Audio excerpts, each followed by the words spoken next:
A camera battery dies in absolute darkness. The night vision flickers out, and for 3 seconds there's nothing but void and the sound of your own breathing inside a ventilation shaft that smells like rust and decomposing meat. Then the footsteps start, bare feet slapping against tile, moving with purpose, getting closer. You fumble with a spare battery, hands shaking so badly you nearly drop it, and when the green glow finally returns, you see him through the camera's lens. A massive figure hunched in the corridor below, noseless and lipless, turning his head slowly as though he can smell your terror through the metal grating. This is Mount Massive Asylum, and everyone inside used to be human. Outlast presents institutional horror in its purest form, a place where treatment became torture, where doctors played God with damaged minds, where a corporation looked at human suffering and saw profit margins. The Murkoff Corporation didn't create the Morphogenic Engine to help psychiatric patients. They created it to weaponize them, to transform trauma into a programmable tool, to answer a single question that no ethical researcher would ever ask. Can you take someone's worst nightmare and make them live inside it until their mind produces something useful? The answer was yes, and the cost was measured in bodies. Over the next several hours, we're tracing the complete architecture of Outlast's horror. From Murkoff Corporation's historical roots in Nazi experimentation to the morphogenic engine that turned dream therapy into a machine for producing monsters. From the patients who entered Mount Massive seeking help to the variants they became after systematic psychological destruction. From investigative journalist Miles Upsher's attempt to expose the truth to his transformation into the very thing he came to document. By the end, you'll understand how institutional evil operates, why nobody stopped what was happening behind those walls, and what makes Outlast's horror more disturbing than any supernatural threat could ever be. If something in this breakdown resonates with you, maybe a specific detail that clicked into place, or a connection between the lore and real-world history that hit differently, or just a moment where the horror felt a little too plausible, drop a comment and let me know what landed for you. And if there's another game's dark lore you want me to fall into for hours, throw that suggestion down there too. Some of the best deep dives I've done came straight from you guys pointing me toward rabbit holes I didn't even know existed. This whole thing only works when we're actually talking to each other in the comments. So settle in somewhere comfortable, turn the lights down, and let's begin. Chapter 1. The Architecture of Exploitation. Understanding Mount Massive Asylum requires understanding the entity that created it. Murkoff Corporation didn't start as a psychiatric research facility. They began as a chemical company, and their first major scandal came decades before the Morphogenic Engine ever powered on. The year was 1938, 1 year before World War II consumed Europe. Murkoff Corporation was exposed for selling weaponized diphosgene, poison gas, to foreign entities. The exact buyers remain obscured in historical records, but the pattern was clear. Murkoff identified a profitable product and sold it regardless of how it might be used. This wasn't a rogue employee or a one-time ethical lapse. This was corporate philosophy. Profit above consequence, market demand above moral consideration. That scandal should have ended them. Instead, it revealed something crucial about how institutions survive their own atrocities. When corporations reach a certain size, when their connections extend deep enough into government and military structures, consequences become negotiable. Murkoff weathered the scandal, paid whatever fines were levied, and emerged with their infrastructure intact. And a valuable lesson learned: don't get caught next time. And if you do get caught, make sure you're too useful to destroy. The aftermath of World War II created opportunities for corporations willing to operate in moral shadows. When Allied forces liberated concentration camps and discovered the full extent of Nazi medical experimentation, the official response was horror and prosecution. The unofficial response, happening simultaneously in classified channels, was recruitment. Scientists who'd conducted experiments on unwilling subjects, testing human tolerance for freezing temperatures, studying the progression of untreated diseases, exploring the limits of psychological torture, possessed knowledge that couldn't be replicated through ethical means. The United States engaged in what would later be called Operation Paperclip, bringing Nazi scientists, providing new identities, installing them in research positions where their expertise could be exploited. The moral calculus was straightforward. These men were monsters, but they were potentially useful monsters, and letting the other side claim them first seemed strategically unacceptable. So, what is a superpower to do? Let a monster's skill go to waste? Dr. Rudolf Wernicke emerged from this historical context. His background in Nazi Germany's experimental programs made him simultaneously invaluable and unemployable through legitimate channels. Murkoff Corporation had no such restrictions. They weren't bound by university ethics boards or public accountability. They operated through subsidiaries and shell organizations, maintaining enough distance from controversial research that plausible deniability remained intact. Wernicke brought with him research into what he called the Morphogenic Engine, a process that enabled individuals on the verge of complete madness to control sentient nanoswarms through lucid dream states. The theoretical framework combined multiple cutting-edge fields: nanotechnology, dream research, psychiatric manipulation, and bioengineering. The practical application was a machine that could force human subjects into prolonged lucid dreaming while their bodies produced nano-machines, microscopic robots that could be controlled by the dreamer's consciousness. The implications were staggering. If perfected, the technology could create soldiers who controlled swarms of nanomachines as weapons, intelligence operatives who could infiltrate any location through clouds of microscopic machines, assassins who could kill without leaving traceable evidence. The military applications alone justified unlimited funding from perspectives where ethics were secondary to strategic advantage, but the engine required specific conditions to function. Wernicke's research indicated that only subjects who had witnessed profound horror, who existed in extreme psychological states, could generate the psychosomatic response necessary for nanomachine production. The technology didn't work on healthy, stable individuals. It required broken minds, traumatized consciousness, people who'd been pushed to the edge of sanity and forced to remain there. This requirement created a problem. Where do you find subjects damaged enough to power the engine but functional enough to remain alive through the process? The answer was psychiatric institutions. Mental hospitals housed populations of people already struggling with severe psychological conditions, people society had largely forgotten, people whose disappearance or deterioration wouldn't generate significant investigation. Murkoff acquired Mount Massive Asylum in 2009, decades after Wernicke's initial research. The official narrative positioned the acquisition as charitable work, a corporation using its resources to provide better mental health care to underserved populations.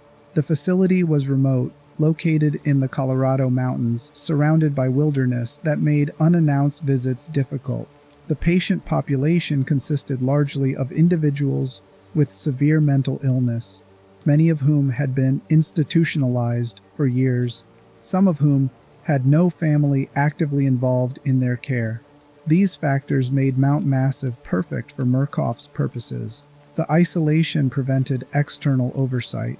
The patient population provided test subjects who were both vulnerable and unlikely to be missed. The cover story of charitable psychiatric care gave them moral credibility while conducting research that violated every ethical standard modern medicine had established.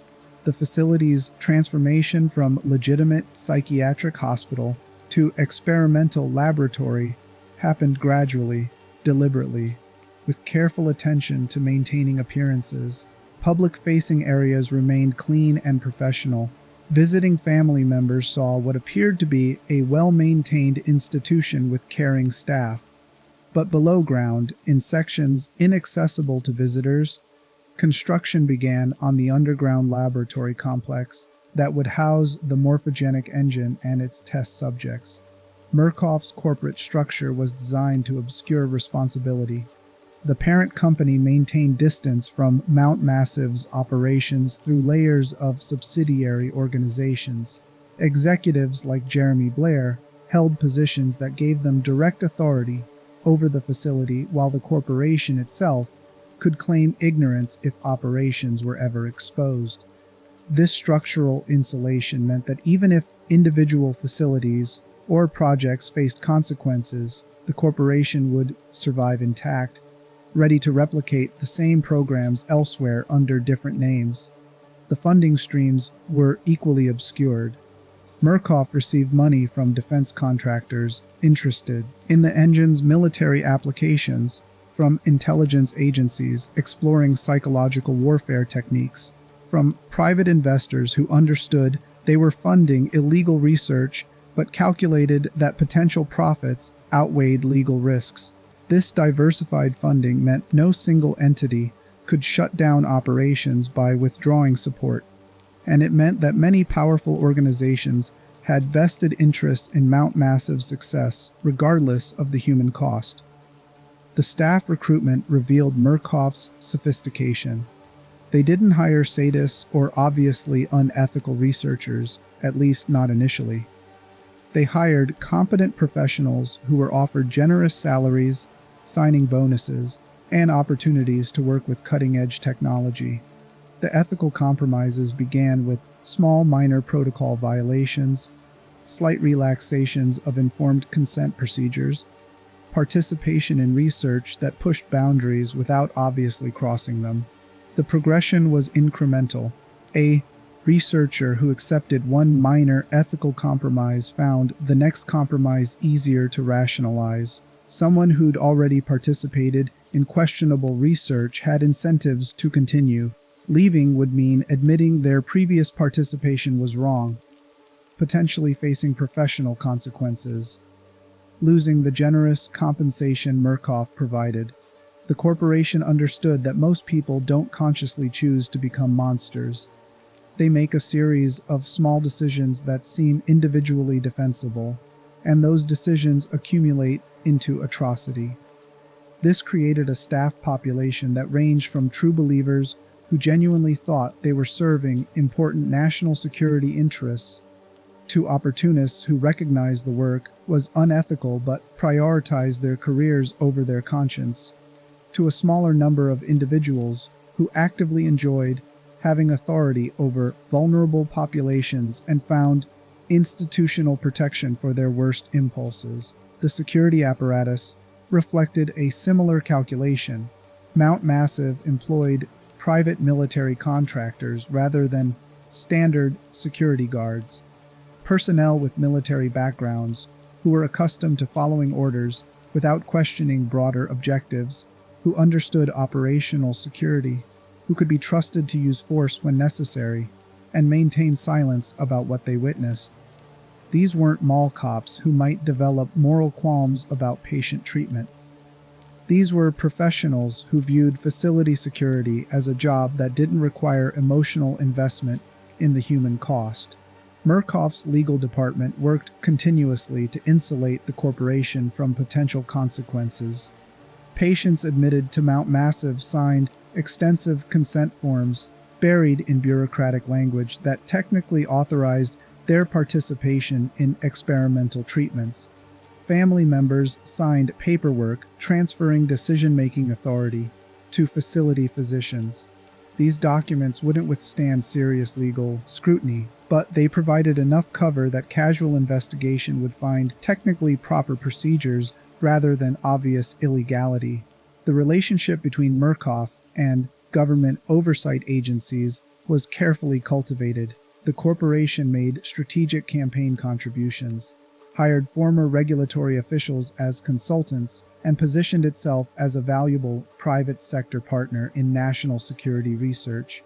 This created relationships where regulatory agencies had reasons to overlook concerning reports, where inspections were scheduled with advance notice allowing problematic elements to be temporarily concealed, where individual officials who might push for serious investigation found their concerns dismissed by superiors with different priorities. This entire architecture, corporate structure, funding, diversification, incremental ethical compromise, strategic relationships with government, created an environment where Mount Massive Asylum could operate for years, conducting experiments that should have been immediately shut down. The horror of Outlast doesn't begin with the variants hunting miles through darkened corridors. It begins with boardroom decisions made by people in expensive suits, with budget approvals and strategic planning sessions, with the systematic construction of an institution designed to exploit human vulnerability for profit while maintaining enough legitimacy to avoid consequences. Murkoff Corporation represents institutional evil in its most sophisticated form. Not crude villainy, but calculated amorality. Not sadistic individuals, but systems optimized to produce atrocity while diffusing responsibility across enough people and structures that nobody feels individually accountable for the outcome. Every person involved could rationalize their participation. Executives were creating shareholder value. Researchers were advancing scientific knowledge. Security personnel were just doing their jobs. Government liaisons were protecting national security. And beneath all those rationalizations, psychiatric patients were being systematically destroyed. Chapter 2: The Technology of Nightmare. The Morphogenic Engine wasn't a single machine. It was a process, an environment, a systematic approach to breaking human consciousness in ways that produced specific biological responses. Understanding what the engine actually did, how it functioned, what it required from subjects, why it caused the transformations it caused, is essential to understanding the horror that consumed Mount Massive Asylum. The theoretical foundation came from lucid dreaming research. Lucid dreams occur when a sleeping person becomes aware they're dreaming while the dream continues, creating a state where consciousness can direct dream content while remaining in the dream state. Researchers had documented that experienced lucid dreamers could control dream environments, manipulate dream narratives, and maintain extended periods in this hybrid consciousness state. Wernicke's innovation, if that word can be applied to something so harmful, was recognizing that lucid dream states created unique neurological conditions. The brain during lucid dreaming shows activity patterns that don't match either normal sleep or waking consciousness. Regions associated with self-awareness activate while the brain remains in REM sleep, creating a state where conscious thought occurs within the biochemical environment of dreaming. This hybrid state, Wernicke theorized, could be exploited.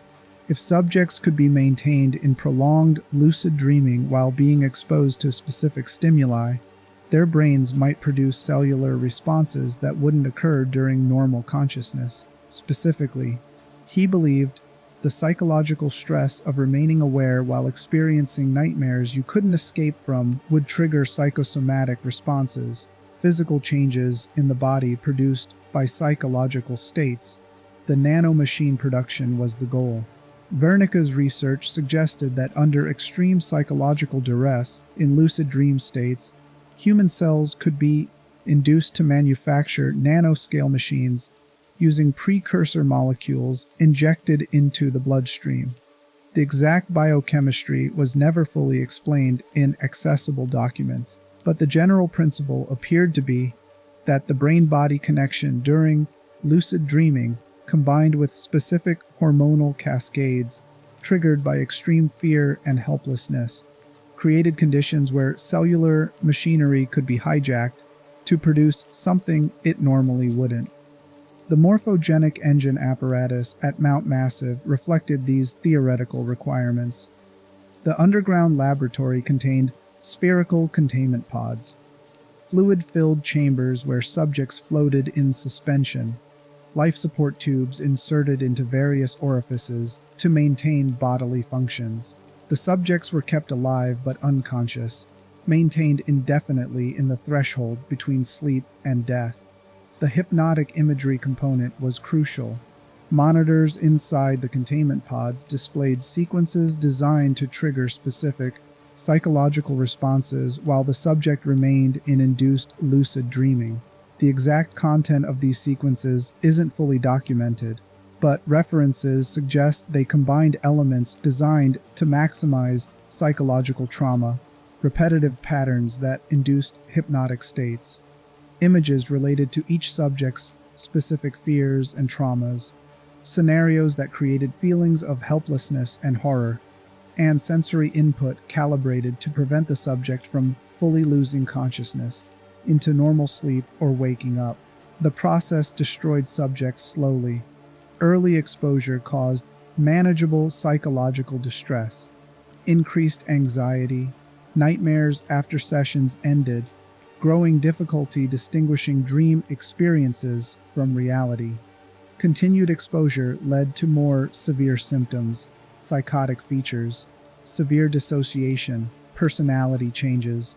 Extended exposure, the kind required to produce significant nanomachine output, resulted in complete psychotic breaks where subjects lost coherent sense of self and became what Mount Massive staff called variants. But the engine didn't just break minds randomly. It broke them in specific ways related to whatever psychological vulnerabilities each subject already carried.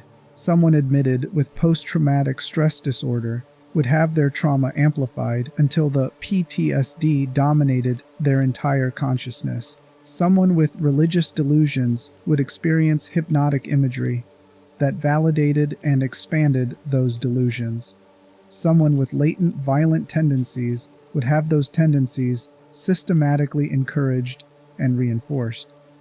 This targeting was deliberate. Wernicke's documentation suggested he believed the type of psychological break influenced the subject's capacity to control nanomachines. Different forms of madness produce different results, and finding the optimal psychological state required experimenting on many subjects with various conditions, tracking which forms of breakdown produce the most effective nanomachine control. The ethical implications were staggering. The Morphogenic Engine wasn't designed to cure mental illness. It was designed to worsen it in controlled ways. Psychiatric techniques that should have been used for healing were inverted, transformed into tools for inducing specific psychoses. Dream therapy that could help patients process trauma was weaponized to make trauma permanent and inescapable. The entire apparatus represented psychiatry's darkest potential. The recognition that understanding how to heal minds also teaches you how to destroy them. The therapy sessions before engine exposure followed similar patterns. Patients were subjected to experiences designed to create fresh trauma that the engine could then exploit. Someone with combat PTSD might be shown footage designed to trigger flashbacks. Someone with childhood abuse history might be exposed to scenarios recreating elements of that abuse. The goal was to prime subjects psychologically, ensuring their minds would respond to engine exposure with maximum vulnerability. Medical staff monitored physical responses continuously. Subjects' neurological activity, hormonal levels, cellular changes, all tracked to identify when nanomachine production occurred and what conditions optimized that production. This medical surveillance meant that subjects couldn't simply be left in the engine indefinitely. They required constant monitoring, adjustment of fluid composition, regulation of the hypnotic sequences, and medical intervention when biological stress threatened to kill them before useful data was extracted. The underground laboratory complex reflected the scale of these operations. Multiple containment pods operated simultaneously, each housing a subject at a different stage of the process. Some were early in exposure, still relatively coherent despite growing psychological damage. Others were deep into transformation, their minds fragmented beyond any hope of recovery, but their bodies still producing nanomachines. A few had reached the final stages of morphogenic transition, a state where nanomachine production reached levels sufficient for the subject to control swarms large enough to manifest as entities independent of the contained body. Billy Hope represented the engine's first successful subject, someone who reached lateral ascension and maintained it. His case revealed both the process's potential and its catastrophic risks. Billy did produce a controllable nanomachine swarm that became known as the Walrider, an entity capable of moving independently, interacting with the physical environment, and following Billy's unconscious directives. But Billy himself was destroyed in the process, reduced to a catatonic body kept alive through artificial means. His mind so thoroughly fragmented by prolonged engine exposure that he existed only as the consciousness, directing the Walrider without any coherent human identity remaining. The Walrider's properties exceeded what Murkoff had anticipated. The nanomachine swarm could manipulate physical objects, exert tremendous force, move through spaces too small for human bodies, and apparently respond to Billy's psychological state in ways that suggested genuine consciousness rather than simple programming. When Billy felt threatened or angry, the Walrider became violent. When Billy experienced the psychological equivalent of hunger or need, the Walrider sought hosts or energy sources to sustain itself. This emergent consciousness created the central problem that ultimately led to Mount Massive's catastrophic failure. Murkoff wanted controllable weapons, nanomachine swarms that followed programmed instructions.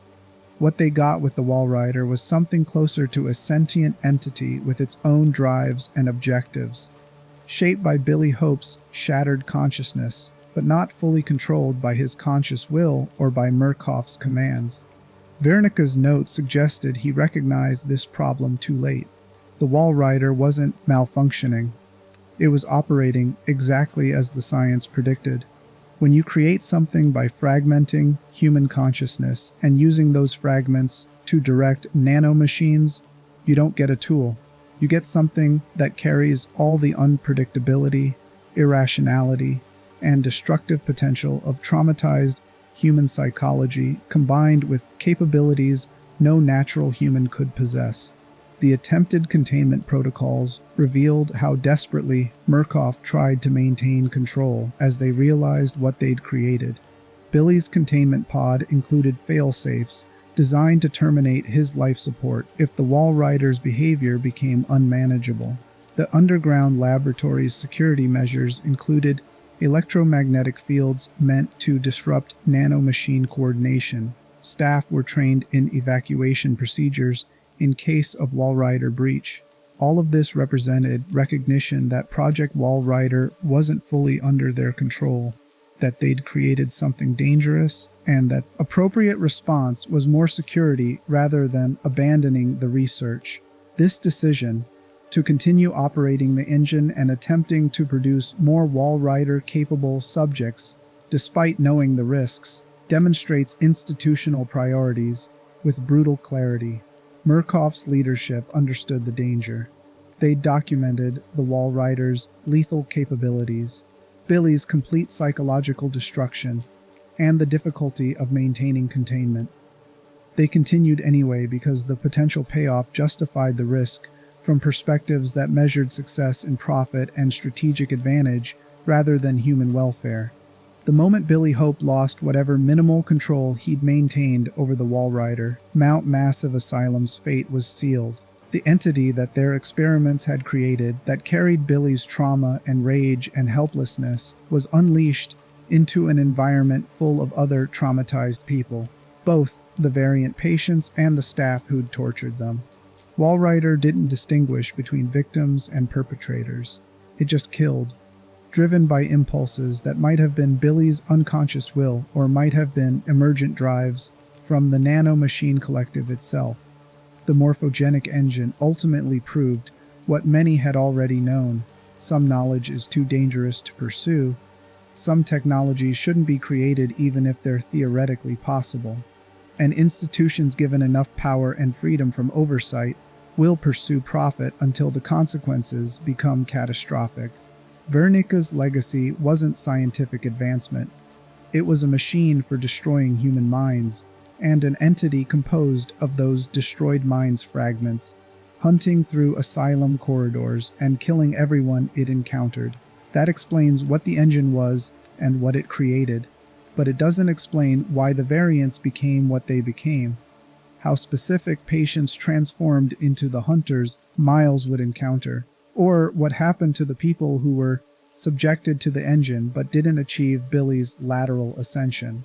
Those stories reveal something even more disturbing than the technology itself: what happens to human beings when they're tortured systematically, abandoned when they become inconvenient, and left to exist in environments where all structure and safety has collapsed. Chapter 3: The Theater of Institutional Horror. The building itself was a collaborator in what happened. Mount Massive Asylum wasn't just a location where experiments occurred. It was designed to facilitate those experiments, to break down resistance, to make escape impossible and hope unbearable. The facility's architecture reflected this purpose.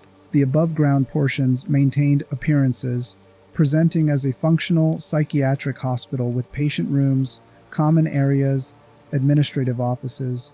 These spaces were where family visits occurred, where inspections happened, where the performance of legitimate medicine was staged.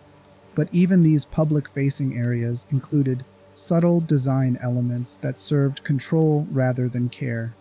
Reinforced doors, security checkpoints, monitoring systems extensive enough that no area existed without surveillance.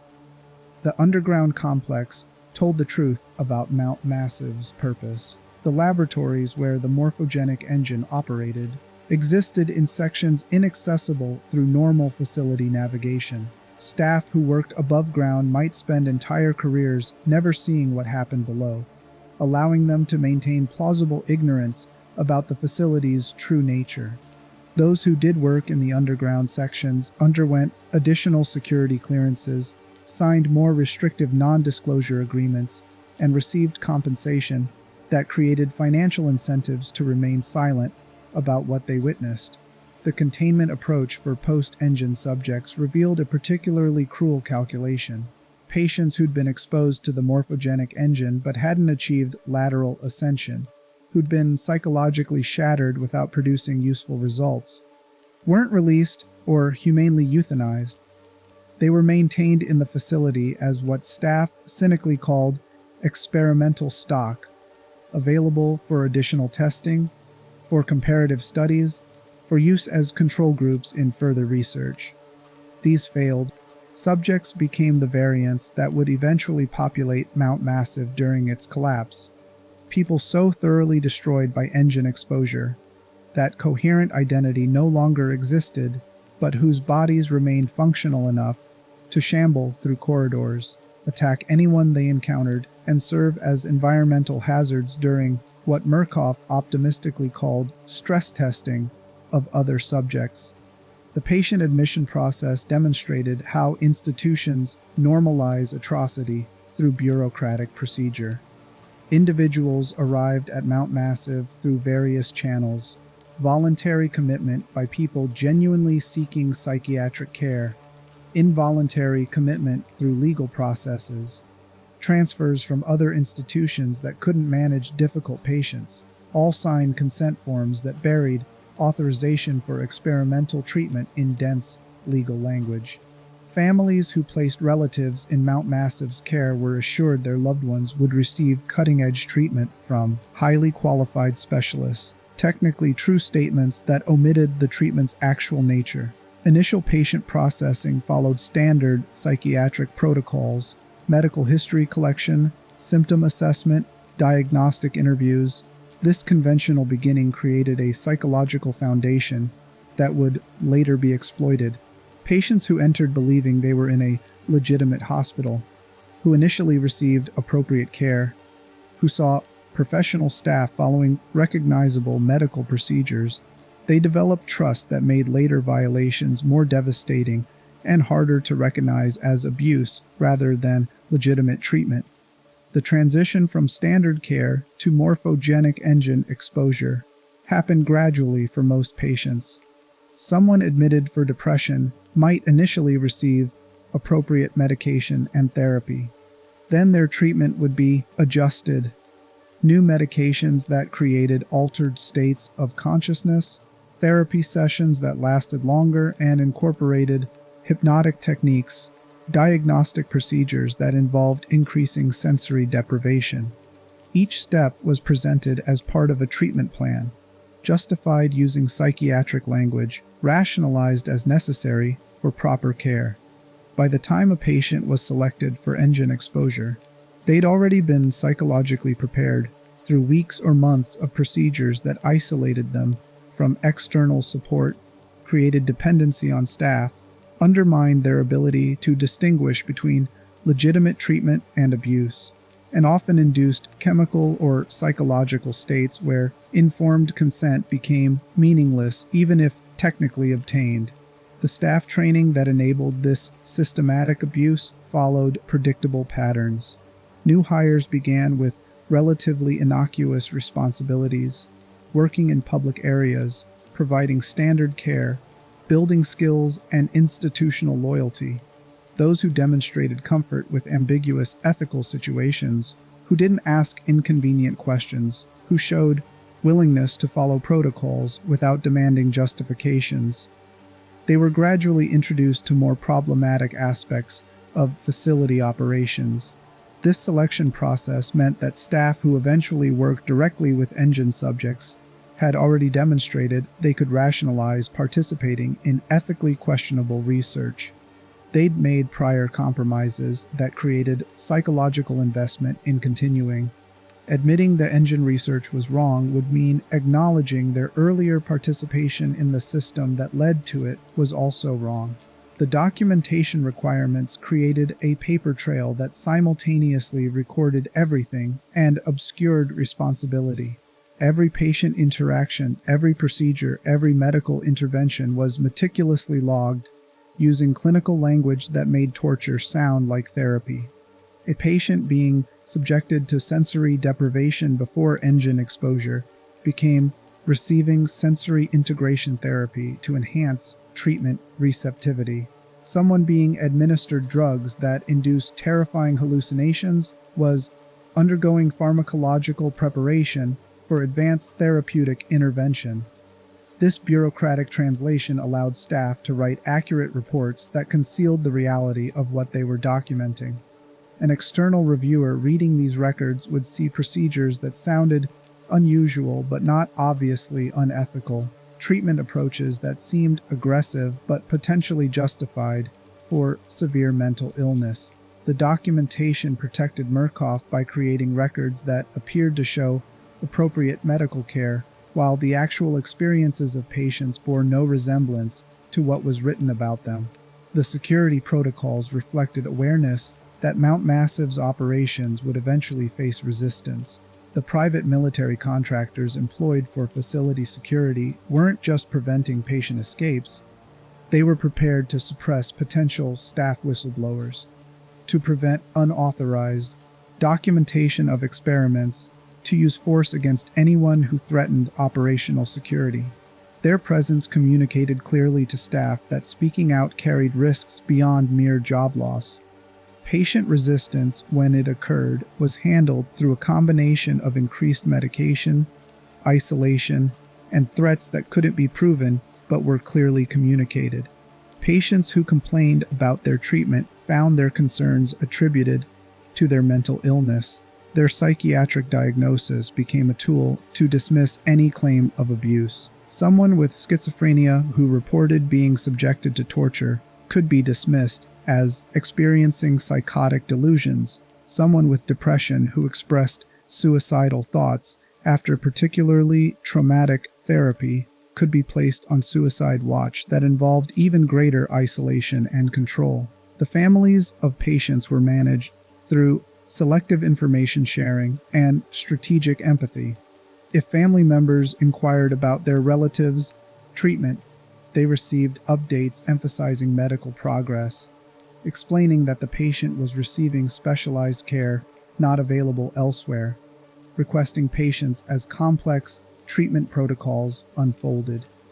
If families became insistent about visiting or removing their relative from Mount Massive, staff expressed concern about the patient's fragility, warned that disrupting treatment at a critical juncture could cause serious setbacks, and occasionally suggested that family interference might indicate unhealthy relationship dynamics that proper treatment would need to address. These manipulation tactics worked because most families wanted to believe their loved ones were receiving good care, wanted to trust medical professionals, and felt guilty about placing relatives in institutional settings.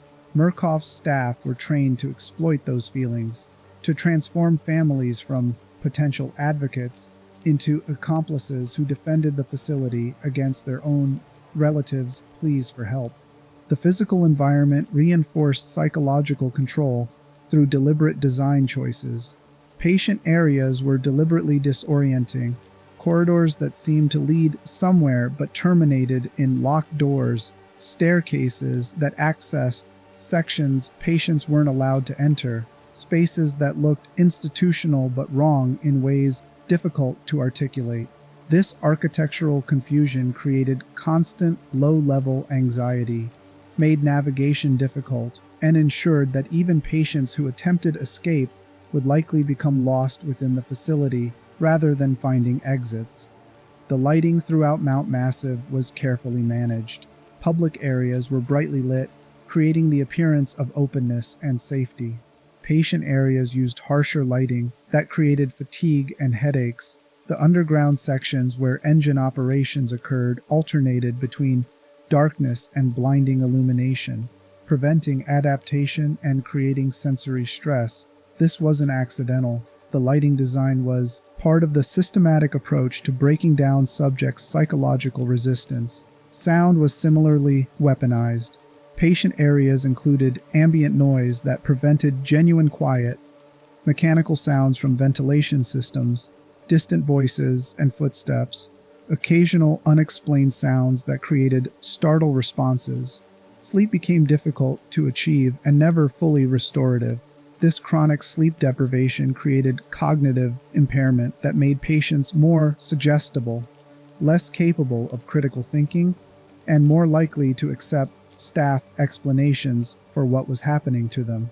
The isolation from external information was nearly complete. Patients had no access to news from outside the facility, no computers or phones, limited visiting hours that could be canceled for therapeutic reasons, and no independent verification that the passage of time they perceived matched actual calendar time.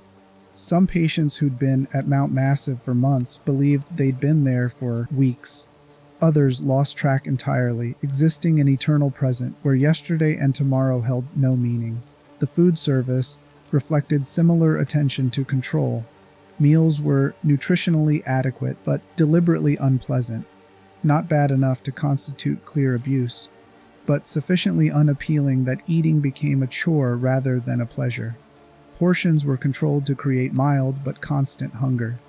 This nutritional stress created physical weakness that reinforced psychological manipulation, making patients less capable of physical resistance while maintaining them alive, enough to continue serving as experimental subjects.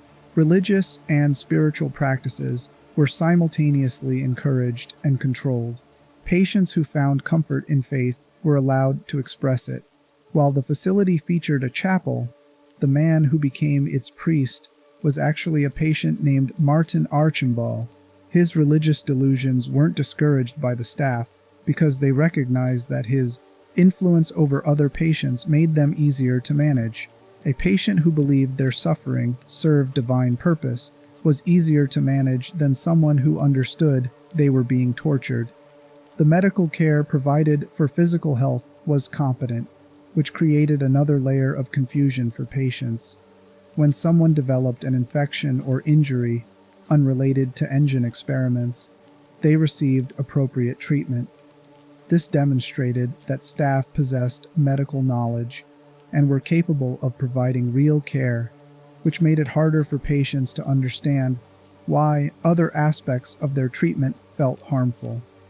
If the doctors could competently treat a bacterial infection, maybe the other procedures that felt like torture were also legitimate medicine that patients simply didn't understand. This selective competence was strategic. A patient population dying from neglected medical conditions would attract investigation. But patients who were physically healthy while being psychologically destroyed created plausible deniability.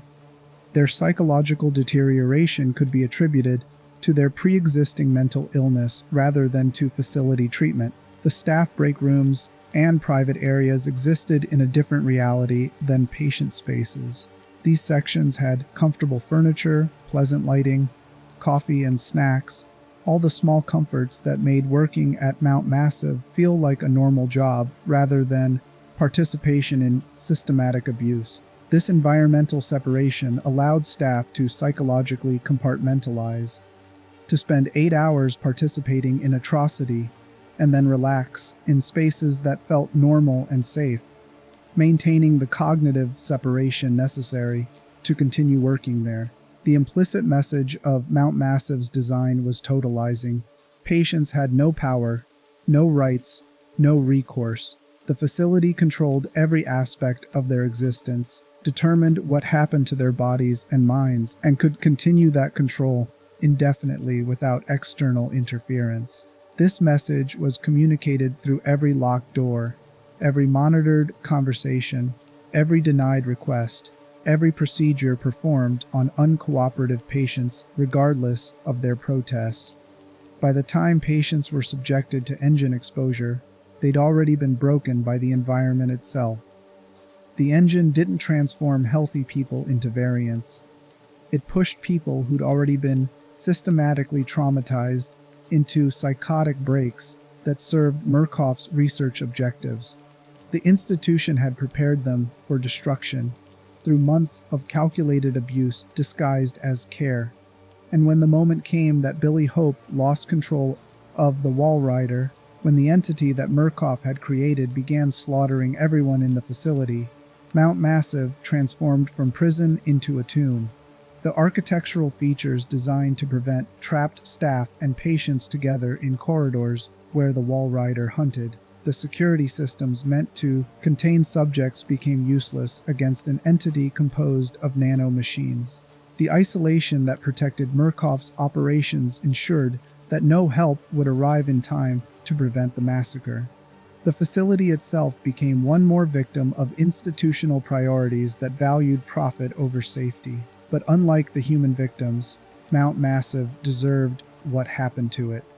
We're approaching the moment when everything collapses, when Billy Hope achieves something Vernica never intended, when the Walrider becomes more than a controllable weapon, and transforms into a genuine threat that will consume everyone who thought they were safely in control. But before we witness that collapse, we need to meet the people who were there when it happened, the patients who'd been transformed into variants, the staff who'd participated in creating them, and the journalist who'd walk into Mount Massive with a camera and never walk out fully human. That explains why the asylum existed and how it operated, but it doesn't explain why people like Billy Hope and Father Martin and Chris Walker became what we encounter in the game. Their transformations were specific, their psychoses were targeted, and understanding what happened to them individually reveals something crucial. The Morphogenic Engine didn't create random monsters. It found what was already broken inside each patient and made those broken pieces into the entirety of their existence. Chapter 4. The Birth of Something Worse Than Human. Billy Hope wasn't supposed to be anyone important. He came to Mount Massive as patient intake records described. Male, mid-20s, history of severe psychological trauma, signed over to Mount Massive by his mother after Murkoff pressured her into surrendering custody. The details of how that pressure was applied, remained deliberately vague in accessible documentation. He had no family advocating for him, no resources to hire legal representation, no social connections that would make anyone notice if he disappeared into the asylum system. From Murkoff's perspective, Billy represented the ideal subject, damaged enough to potentially respond to engine exposure, isolated enough that his complete destruction would generate no external consequences. The specifics of Billy's pre-admission trauma aren't fully documented, but references suggest childhood abuse severe enough to create profound psychological fracturing. He entered Mount Massive already struggling with dissociative symptoms, periods where he lost time, difficulty maintaining a coherent sense of self across different situations. These pre-existing vulnerabilities made him suitable for Wernicke's selection criteria, someone whose mind was already cracked, where the engine could work through existing fissures rather than having to create new ones. Billy's initial treatment followed standard Mount Massive patterns: assessment, medication, preliminary therapy designed to catalog his psychological vulnerabilities and identify which stimuli generated the strongest trauma responses. Staff documented that Billy exhibited extreme fear responses to enclosed spaces, to authority figures, to scenarios that resembled aspects of his childhood abuse. These documented fears became the blueprint for his engine exposure.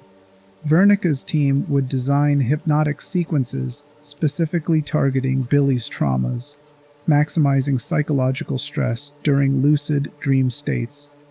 The progression toward engine exposure took months.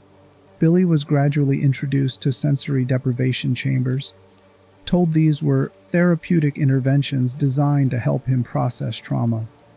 The reality was preparation, acclimating him to the isolation and disorientation that engine containment would require, testing whether his physiology could withstand prolonged suspension in fluid environments, measuring his psychological responses to extended periods without external stimuli. During this preparation phase, Billy began showing signs of developing psychotic features. He reported hallucinations of shadow figures, voices telling him he was being prepared for something important, paranoid beliefs that staff were monitoring his thoughts. These symptoms were documented, but not treated. From the research team's perspective, Billy's deteriorating mental state indicated he was approaching the optimal condition for engine exposure. The day Billy was transferred to the underground laboratory, he was told he was being moved to a specialized treatment wing where advanced therapeutic techniques would finally address the core of his trauma. The consent form was signed by his mother, Tiffany Hope, who was manipulated into surrendering her son to Murkoff's specialized care in exchange for the settlement of her legal debts. The language was technically accurate, it just omitted that the treatment would destroy him. The initial engine exposure lasted 72 hours. Billy was sedated, intubated, catheterized, and placed in the containment pod where fluid suspension would keep his body alive while his mind was subjected to engineered nightmares. The hypnotic sequences began immediately. Imagery designed to trigger every fear Billy had revealed during assessment, scenarios that trapped him in endless re-experiencing of his worst memories, sensory input that prevented him from fully losing consciousness into the refuge of non-lucid sleep. The monitoring data from those first 72 hours documented Billy's psychological disintegration in clinical detail. His brain activity showed patterns consistent with extreme distress, regions associated with fear and pain lighting up continuously. His body released stress hormones at levels that should have caused systemic shutdown, but the life support systems maintained him, regulating his physiology artificially, keeping him alive through trauma that his body wanted to escape through death. When Billy was removed from the pod after that initial exposure, he was no longer the person who'd entered. Staff noted he appeared catatonic, unresponsive to verbal commands, exhibiting behaviors that suggested he couldn't distinguish between the nightmare sequences he'd experienced and waking reality. This should have been recognized as catastrophic harm, requiring immediate intervention and cessation of the experiment. Instead, it was documented as promising initial response indicating subject permeability to treatment protocols.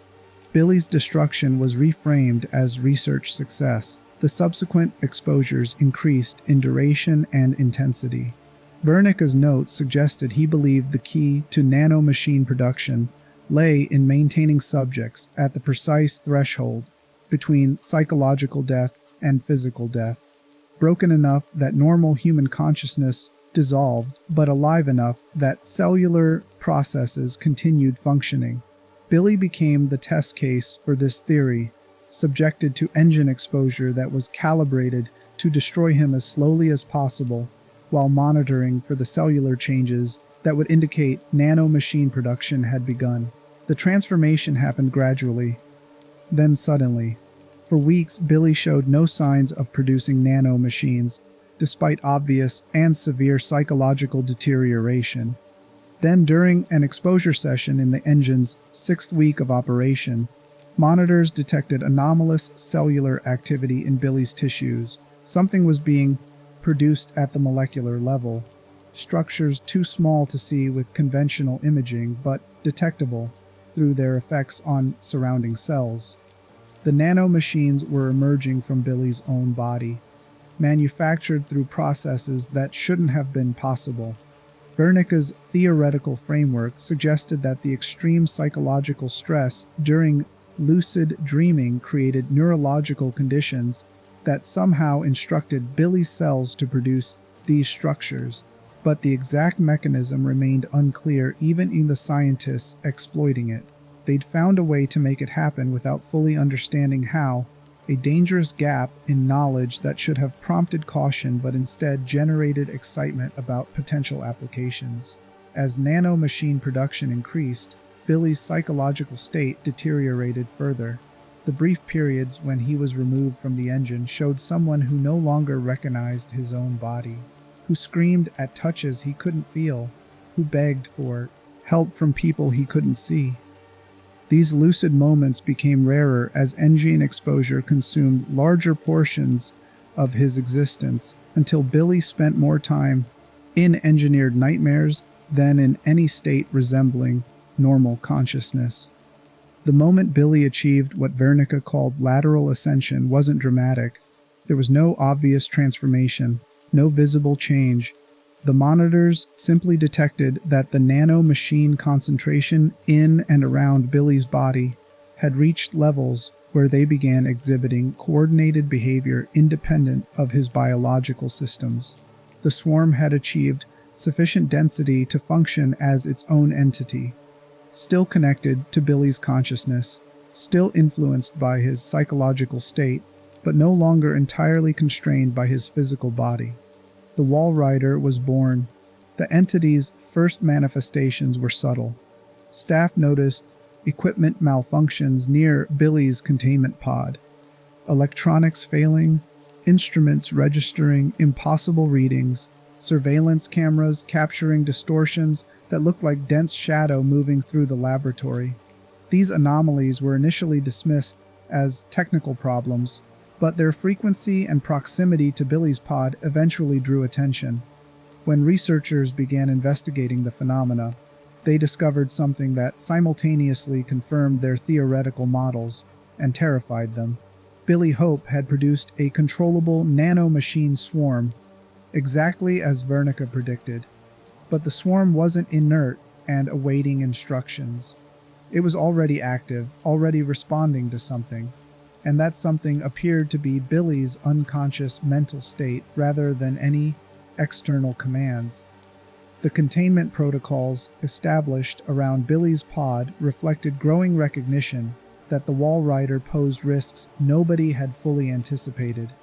Electromagnetic barriers were installed to disrupt nanomachine coordination if the swarm attempted to move beyond designated areas. Life support systems were modified to include fail-safes that could terminate Billy instantly if the Walrider became unmanageable. Security staff were trained to evacuate the underground laboratory if specific alarm conditions were triggered. All of these measures revealed uncomfortable awareness. Murkoff had created something they couldn't fully control. The Walrider responded to Billy's psychological state, and Billy's psychological state, after months of engine exposure, was traumatized chaos. His consciousness carried rage at what had been done to him, terror from the nightmares he'd endured, pain from his physical confinement, and confusion from his inability to distinguish between his own thoughts and the hypnotic sequences that had been forced into his mind. The Walrider inherited all of it. The entity's behavior during containment demonstrated frightening sophistication. It could manipulate physical objects, exerting force that seemed impossible for something composed of microscopic machines. It could navigate through spaces too small for human bodies, flowing through ventilation systems and gaps in sealed doors. It appeared to possess something resembling awareness, responding to threats, seeking what might have been sustenance or host, exhibiting patterns that suggested genuine consciousness rather than programmed behavior. Wernicke's later notes showed someone trying to rationalize what he'd created. He wrote extensively about the Walrider representing the next stage of human evolution, about transcendence of physical limitations, about Billy having achieved a form of immortality through transformation into controlling consciousness for a nanomachine collective. This philosophical reframing allowed Wernicke to avoid confronting the simpler reality. He'd tortured a vulnerable person until their mind shattered, then exploited that shattered consciousness to create a weapon he couldn't control. The research team's attempts to communicate with Billy through the Walrider revealed how completely he'd been destroyed. The entity responded to stimuli, but Billy himself appeared unreachable. His consciousness so fragmented and distributed through the nanomachine swarm that no coherent individual personality remained. The person Billy hoped had been no longer existed.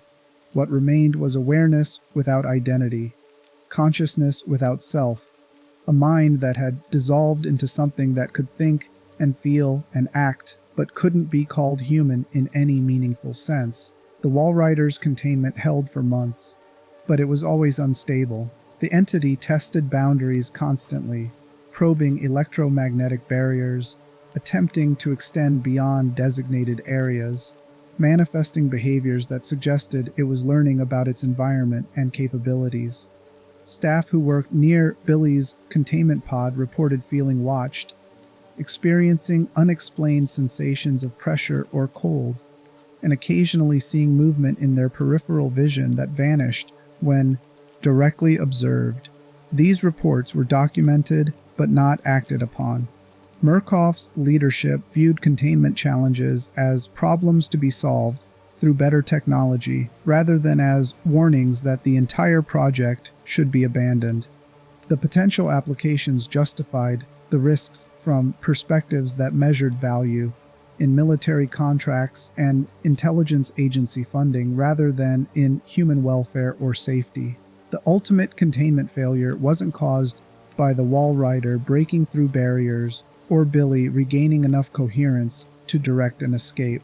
It was caused by someone who'd witnessed what Murkoff was doing and decided that exposure was worth any personal cost.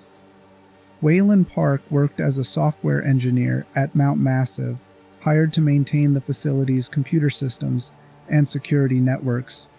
His job gave him access to areas most staff never entered, including the underground laboratories where the Morphogenic Engine operated and Billy Hope's containment pod maintained the Walrider.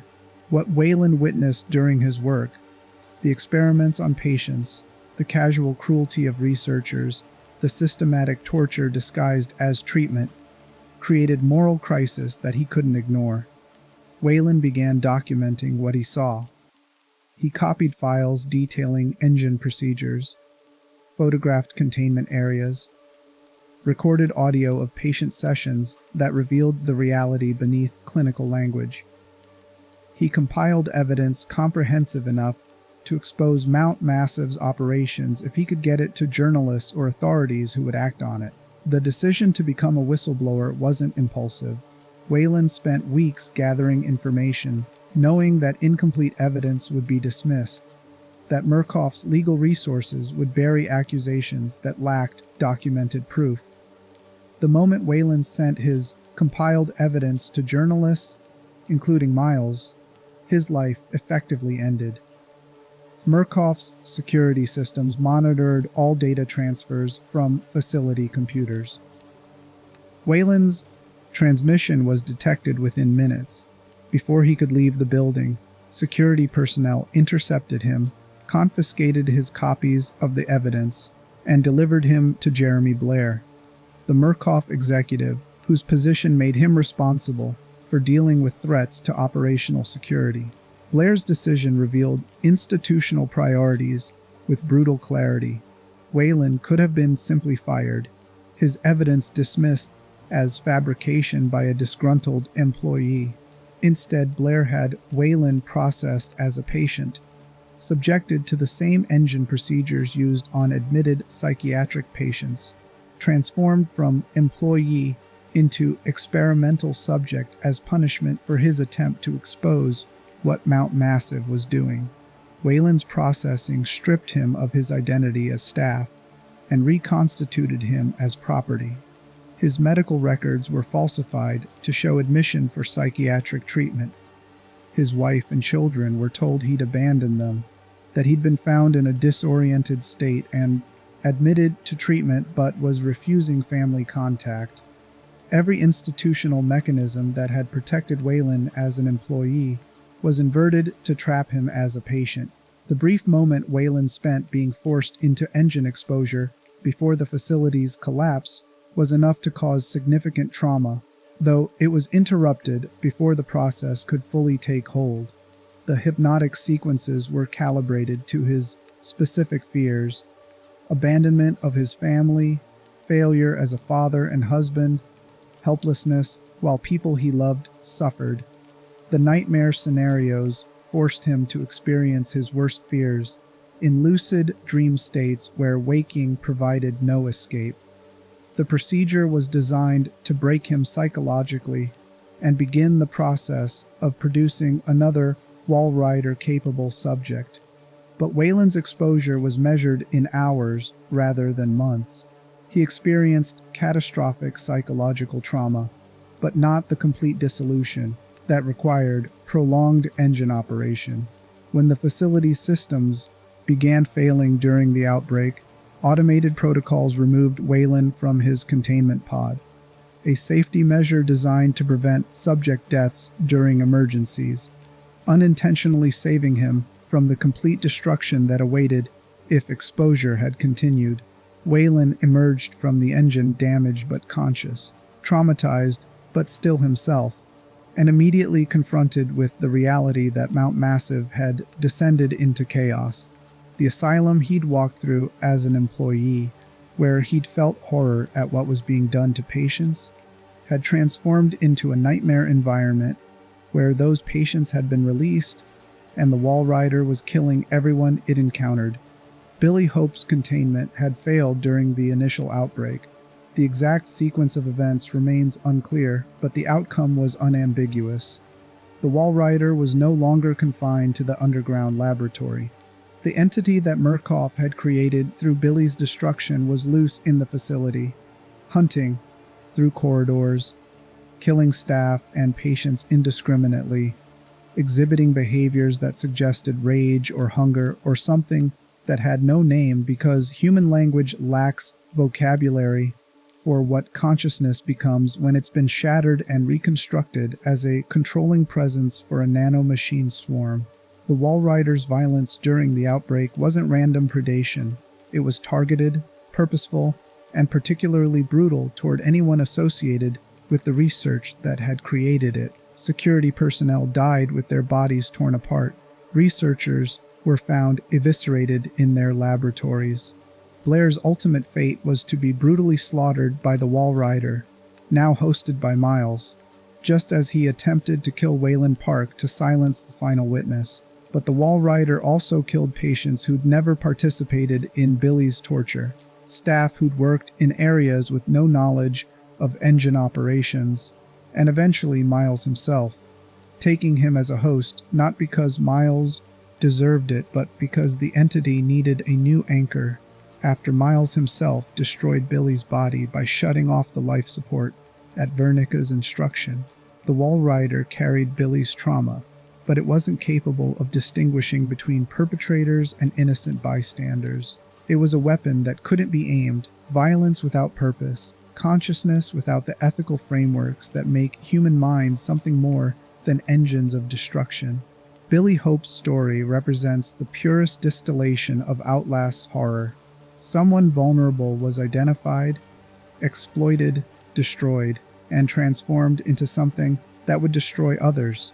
He was both victim and weapon, someone who suffered unimaginably, and whose suffering was then weaponized to create more suffering.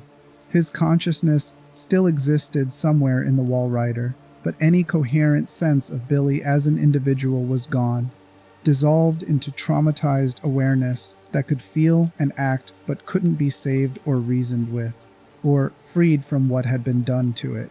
The tragedy isn't just what happened to Billy. The tragedy is that Murkoff considered him a success.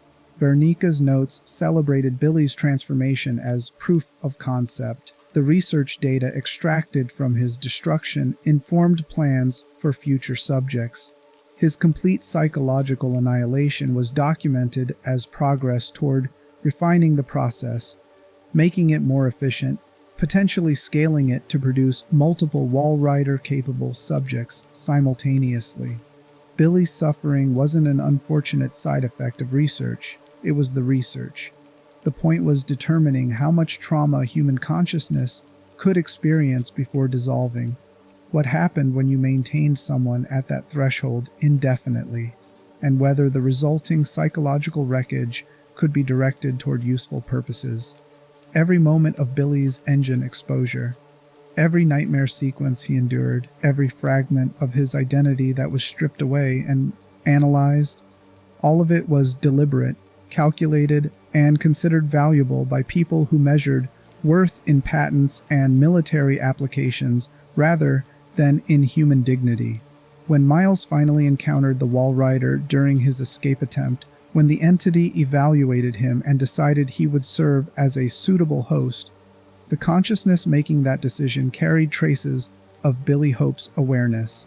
Some part of what Billy had been still existed in the nanomachine swarm's controlling intelligence, still experiencing reality through the filter of months spent in engineered nightmares, still carrying rage and pain and trauma that had no outlet except violence against anyone the Walrider encountered. Miles would become the new host, the new physical anchor for the Walrider's consciousness, but he wouldn't replace Billy. He'd merge with him, joining whatever fragments of Billy's awareness still directed the swarm. The ending of Outlast shows Miles walking out of Mount Massive with the Walrider inside him, his body no longer fully his own, his consciousness sharing space with something that had been Billy Hope and with the entity that Billy's destruction had created. That's not escape. That's transmission of trauma, perpetuation of what Murkoff created, transformation of another person into a carrier for the weapons research that destroyed Billy in the first place. Billy Hope deserved better. He deserved actual treatment for his trauma, appropriate care, the opportunity to heal rather than be exploited. What he received instead was systematic torture that destroyed him completely while claiming to serve science.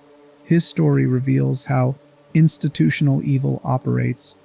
By identifying vulnerability, exploiting it until the person is consumed, and then using their destruction as data for refining the exploitation process. And the worst part, Murkoff didn't consider what happened to Billy a failure. They considered it promising enough to continue. Chapter 5. The Variants and Their Specific Destructions. The patients who became known as variants weren't randomly selected or arbitrarily transformed. Each represented careful calculation by Mount Massive's research staff. Individuals whose pre-existing psychological conditions made them suitable for specific experimental objectives, whose vulnerabilities could be exploited in particular ways, whose destruction would yield data relevant to Murkoff's research goals. Understanding the variants means understanding that they were people first, patients with histories and struggles and humanity, before the morphogenic engine and institutional abandonment transformed them into the hunters Miles would encounter.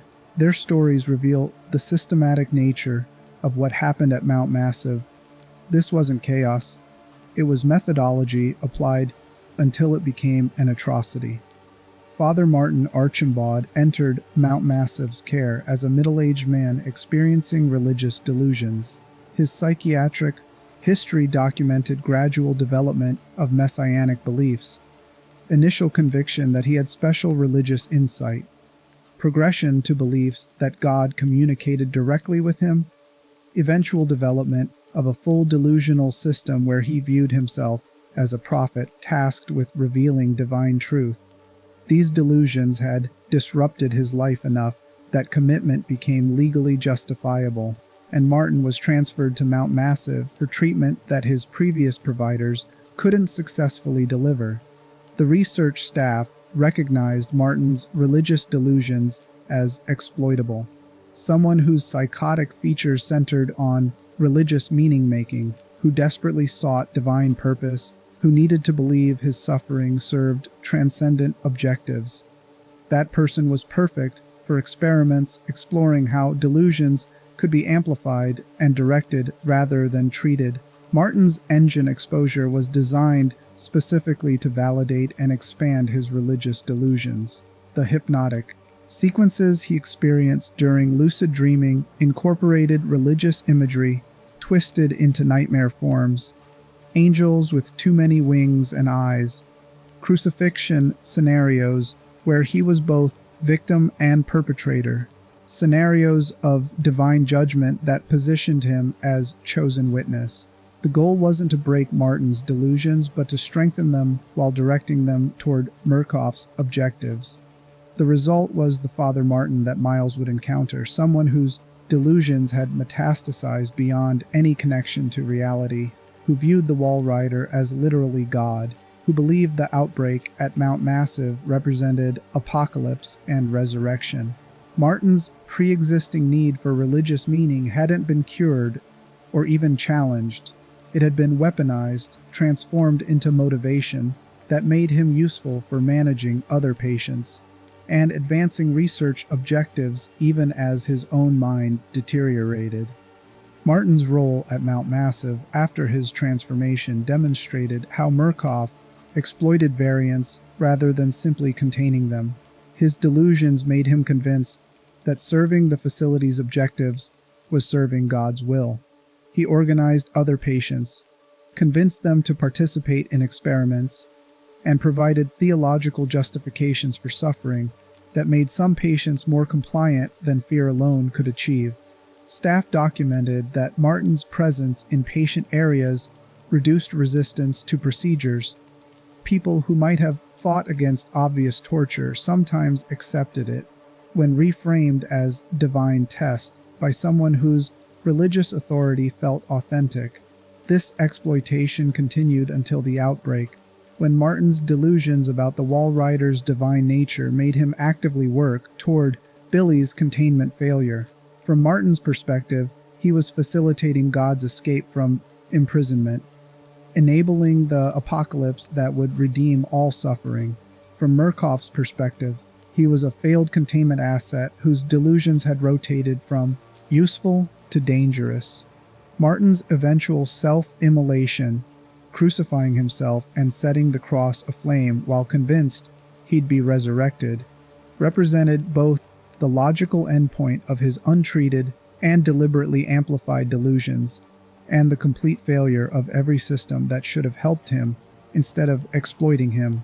Chris Walker's transformation followed different patterns but similar exploitation. Walker entered Mount Massive as a military veteran struggling with severe combat-related post-traumatic stress disorder. His psychiatric evaluation documented flashbacks to his service in Afghanistan, hypervigilance that made civilian life nearly unbearable, violent outbursts triggered by stimuli that reminded him of combat situations. He'd been referred to Mount Massive after previous treatment programs failed to adequately address his symptoms. A veteran who'd served his country and returned broken, seeking help from a system that viewed him as experimental material. The research value Walker represented was obvious. Understanding how combat trauma could be amplified into controllable aggression would have significant military applications. A soldier whose PTSD could be manipulated to enhance rather than inhibit combat effectiveness, whose trauma responses could be directed toward specific targets, whose hypervigilance and violence could be weaponized while maintaining enough cognitive function to follow basic orders that would be valuable to defense contractors and military planners willing to exploit traumatized veterans. Walker's engine exposure incorporated scenarios specifically designed to amplify his combat trauma. The hypnotic sequences recreated and intensified his worst experiences from Afghanistan, combat situations where he'd witnessed deaths of fellow soldiers, scenarios where he'd been forced to commit actions that violated his values, nightmare versions of the traumatic events that already haunted him. The process took his existing PTSD and pushed it into psychotic features, breaking his capacity to distinguish between combat zones and civilian environments, between past trauma and present reality. The self-mutilation that removed Walker's nose and lips occurred during his engine exposure, a response to extreme psychological distress that manifested as catastrophic self-harm. This should have immediately halted his treatment and resulted in intensive psychiatric intervention. Instead, it was documented as interesting behavioral response indicating depth of psychological engagement with treatment protocols. Walker's suffering was data, his mutilation evidence that the engine was achieving desired effects. Post-engine, Walker retained his military identity but lost connection to any context that would make that identity functional. He still believed he was conducting operations, still viewed himself as a soldier following orders, still maintained tactical thinking, but all of it was filtered through psychotic delusions that made him interpret Mount Massive as a combat zone where every other person represented a potential threat requiring neutralization. His mission fixation, his repetitive statements about containing threats, his collection of severed heads, all of it pointed to something more unsettling than pure psychotic delusion. Walker had grasped, through whatever shattered clarity remained, that the Walrider needed a living host to persist. He was decapitating people to eliminate potential vessels, trying to starve the entity of candidates. His methods were monstrous, but the logic underneath them was real. Military training fused with a broken but genuine understanding of the threat he was trying to contain. Walker's size and strength made him particularly dangerous, but also particularly useful from Murkoff's perspective. He could be directed toward security objectives like preventing unauthorized access to restricted areas, intimidating resistant patients, and eliminating threats to facility operations. Staff reports documented Walker being deliberately deployed to areas where his presence would terrify patients into compliance. His psychotic belief that he was conducting legitimate military operations meant he'd perform atrocities while experiencing them as appropriate execution of assigned duties. The tragedy of Chris Walker is that he'd already been failed by every system meant to support veterans before Mount Massive destroyed him completely. He'd served multiple combat tours experiencing trauma that would require years of appropriate treatment. He'd returned to find veteran mental health services underfunded and overstretched. He'd sought help and been funneled into programs that prioritized efficiency over care. And when even those inadequate programs couldn't address his symptoms, he'd been referred to Mount Massive, where his trauma was viewed as raw material for weapons research rather than suffering requiring treatment. Walker's death, killed by the Walrider after pursuing miles through the facility's ventilation systems, represented an ending that was simultaneously mercy and injustice. Mercy because it ended his existence in psychotic hell where everyone was an enemy, and violence was the only available response. Injustice because he deserved recovery instead of death, deserved healing instead of exploitation, deserved a country that cared for its veterans instead of abandoning them to institutions that would torture them for profit. Eddie Gluskin's transformation demonstrated how Murkoff identified patients whose traumas made them suitable for specific research objectives. Eddie entered Mount Massive with documented history of severe childhood sexual abuse and developing violent tendencies toward women. His psychiatric profile indicated complex post-traumatic stress disorder, emerging antisocial features, and sexual pathology that was progressing toward dangerous expression. He was committed after being convicted of murdering multiple women, a serial killer whose documented crimes made him both legally incarceratable and, from Murkoff's perspective, research-ready. From research perspectives, Eddie represented an opportunity to study how sexual trauma could be manipulated to produce specific behaviors. Understanding the relationship between childhood abuse and adult violence, exploring whether those patterns could be amplified and directed, determining what interventions might accelerate development of sexual sadism. These were questions that ethical researchers would never pursue, but that had obvious applications for intelligence operations requiring agents capable of using sexual violence as interrogation tool. Eddie's engine exposure incorporated sequences designed to amplify his trauma while directing it toward specific targets. The hypnotic imagery combined elements of his childhood abuse with scenarios that reinforced misogynistic beliefs and validated violent sexual impulses. The goal was creating someone whose sexual pathology was so severe and focused that he'd act on it predictably, allowing researchers to study the progression from trauma survivor to sexual predator in controlled conditions. The result was the Eddie Gluskin who inhabited the vocational block during the outbreak, someone whose psychosis centered on delusional beliefs about marriage and gender, who performed crude surgical modifications on male victims in attempts to create the perfect bride, who exhibited sexual sadism so extreme it was fatal to his victims. Eddie's transformation from convicted killer with existing pathology to utterly unrestrained predator happened under direct observation by researchers who documented every stage of his deterioration as valuable data. Eddie Gluskin's case was beyond the help of traditional therapy.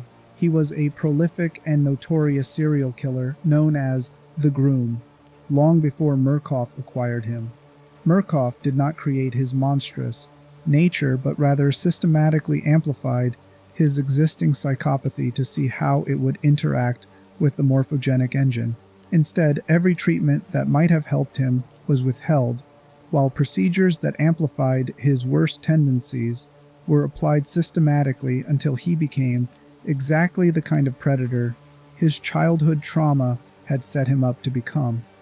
Eddie represents one of OUTLAST'S most uncomfortable questions. At what point does someone's victimization stop excusing their perpetration? He was genuinely victimized by his childhood abusers, by systems that failed him, by Murkoff's deliberate exploitation. He was also genuinely a perpetrator, torturing and killing multiple people, causing immense suffering, acting on impulses that were his own even if they'd been cultivated by others. Both truths coexist, and neither cancels the other. Richard Traeger's inclusion among engine subjects revealed different calculations. Traeger had been a Murkoff executive working in the corporation's business development division before becoming a patient subject. His transition from staff to experimental material wasn't punishment for whistleblowing like Wayland's processing. It was forced removal after his own behavior became a liability the corporation could no longer ignore. Documents suggest Traeger was forcibly processed as a patient after his own sadistic and murderous tendencies became a liability to the corporation's professional image. Someone with antisocial personality traits and sadistic tendencies might view the engine as an opportunity to experience novel psychological states while demonstrating personal fearlessness. Whatever Traeger's motivations, his decision to undergo the procedure revealed catastrophic judgment failure enabled by his own personality pathology. The engine's effect on Traeger differed from its effect on traumatized patients. Where it amplified existing wounds in people like Walker and Eddie, it seemed to remove whatever minimal restraints had kept Traeger's antisocial and sadistic features within socially acceptable boundaries. Pre-engine Traeger had exploited people through business practices and corporate maneuvering. Post-engine Traeger exploited them through direct torture, experiencing the same lack of empathy, but now expressing it through physical violence rather than economic harm. Traeger's retention of his corporate identity, even while torturing patients, demonstrated the selective nature of his psychological transformation. He still presented himself as professional, still spoke in business-like tones, still framed his torture as therapy, using language borrowed from medical contexts. His sadism hadn't replaced his corporate persona. It had fused with it, creating someone who approached torture with the same mindset he'd previously applied to profit maximization. The variants collectively demonstrated systematic approach to exploitation. Each had been selected for specific research objectives, subjected to engine exposure calibrated to achieve particular outcomes, and then either maintained for continued study or repurposed as facility assets when their transformation produced useful behaviors. They weren't abandoned because staff couldn't manage them. They were kept because Murkoff was still extracting value from their suffering even after the initial experiments concluded. The outbreak that released variants into general facility population wasn't an accident of poor security. It was consequence of maintaining a population of severely traumatized and psychotic individuals in an environment where they were treated as property rather than patients, where their growing instability was documented but not addressed, where warning signs of impending violence were ignored because addressing them would require acknowledging that the research creating those dangers should have been halted. When containment finally failed, when the Walrider escaped Billy's pod in security, systems collapsed and staff evacuated, and the variants found themselves suddenly unsupervised in a facility designed to prevent their escape. The violence that erupted was entirely predictable. These were people who'd been systematically tortured, who'd had their worst psychological features amplified, who'd lost connection to social norms and ethical frameworks that normally constrain violence. Releasing them into an environment where the people who'd tortured them were still present was effectively arming weapons and expressing shock when those weapons caused harm. The variants hunted staff and each other not because mental illness makes people inherently violent. Most people with psychiatric conditions never harm anyone, but because these specific people had been deliberately pushed into psychotic states characterized by paranoia, rage, and loss of impulse control, then placed in an environment where violence was the only available response to years of accumulated trauma and suffering. Understanding the variants as people who were systematically destroyed rather than as monsters who emerged from nowhere is essential to understanding OUTLAST'S actual horror. The game wants you to fear them because they're dangerous, but it also wants you to recognize that their danger was created by institutional choices, that they're victims even as they victimize others, that the real monsters were the people in boardrooms and laboratories who designed the processes that transformed vulnerable patients into weapons. But there's one more variant whose story needs examination. Someone who didn't emerge from engine exposure, but from surgical intervention that was equally destructive. Someone whose presence at Mount Massive revealed even darker aspects of Murkoff's operations. The twins demonstrate that the Morphogenic Engine wasn't the only way the corporation was willing to exploit psychiatric patients for research.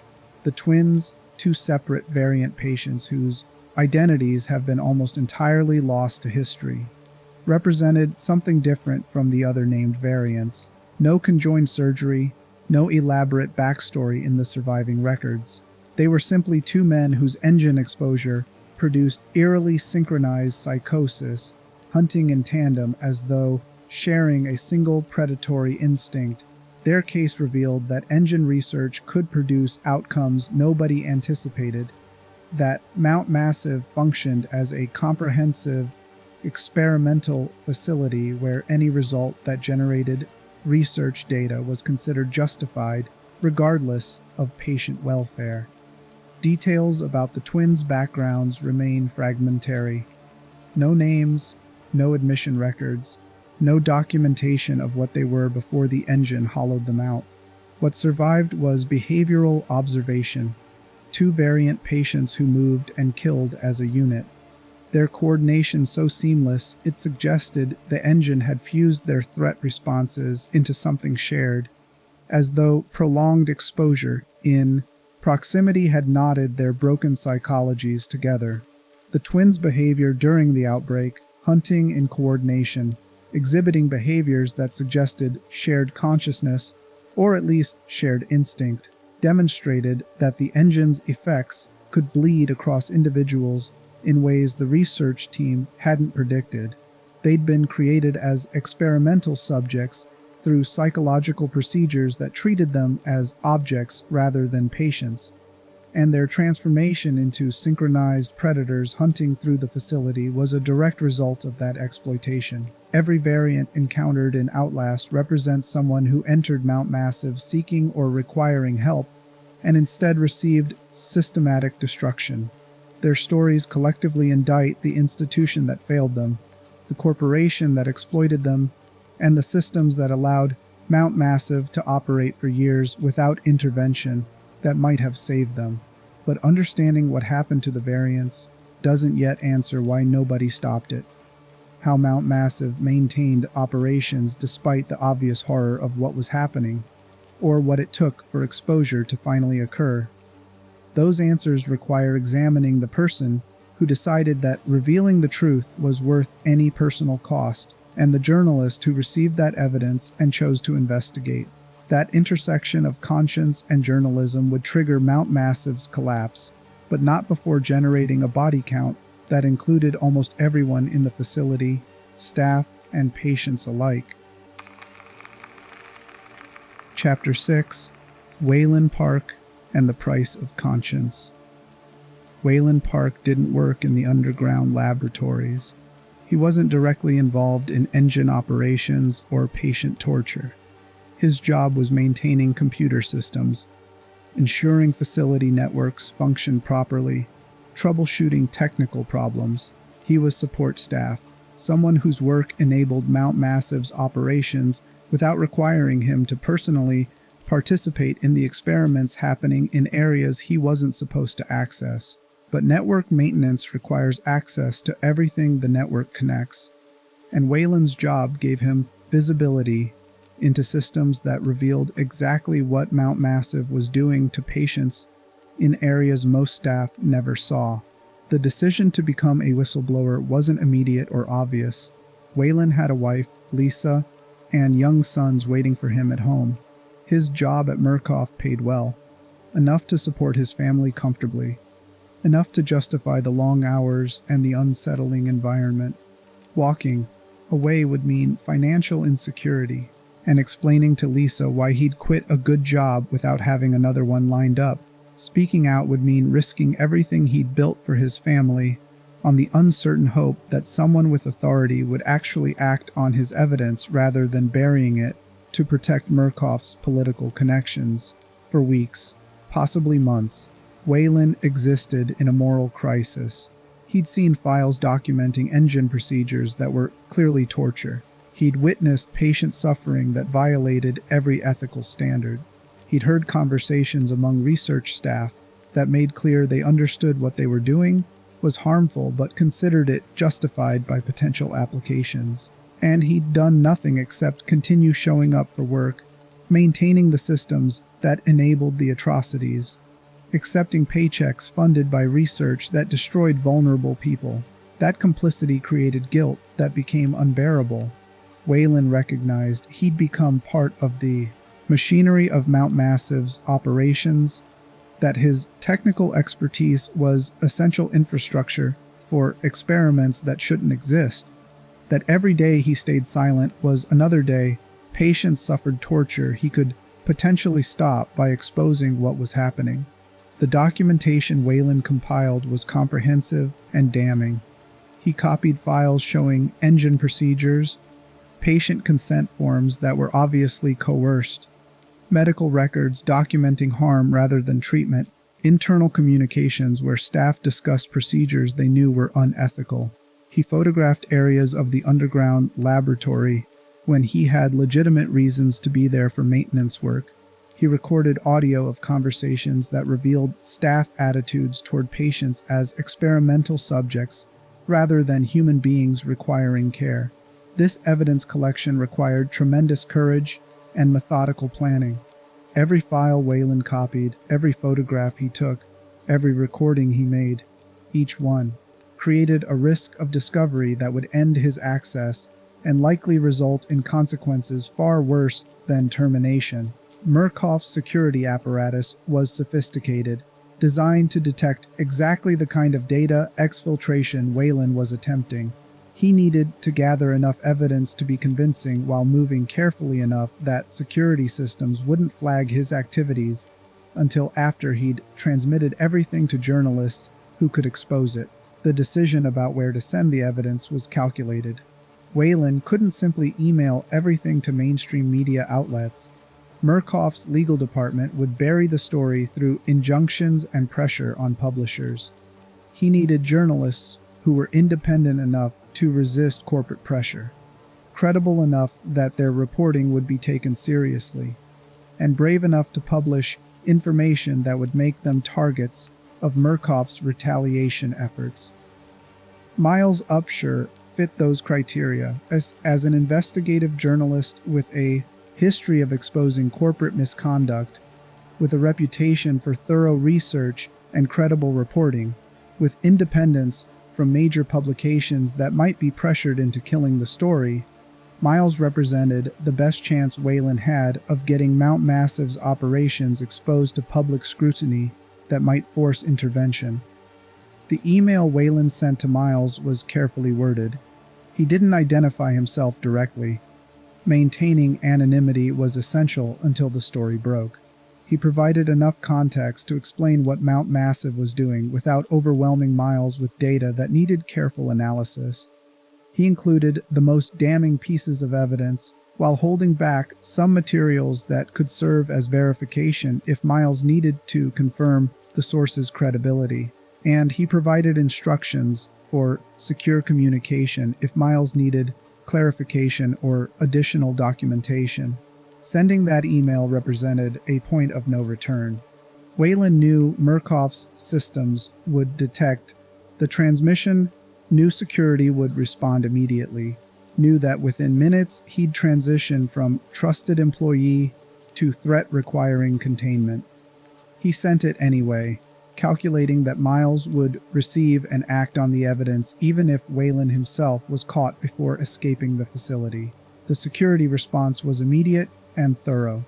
Personnel intercepted Wayland before he reached the facility exit, confiscated his personal effects, and delivered him directly to Jeremy Blair. The interaction that followed revealed everything about how Murkoff handled threats to operational security. Blair didn't threaten Wayland with legal action or criminal prosecution.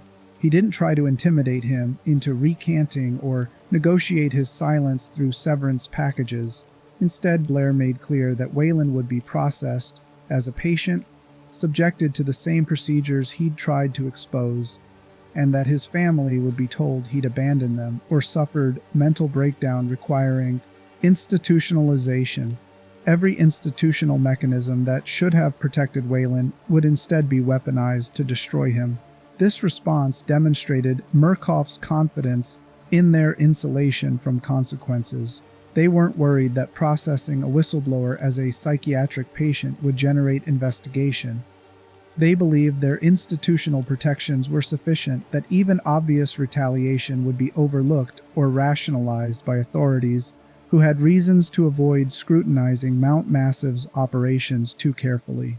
Wayland's processing followed standard patient intake procedures with horrifying efficiency. Medical staff who'd worked with him as a colleague transformed him into a patient with clinical detachment. His forced admission as a patient was overseen by physicians who knew exactly who he was and what was being done to him.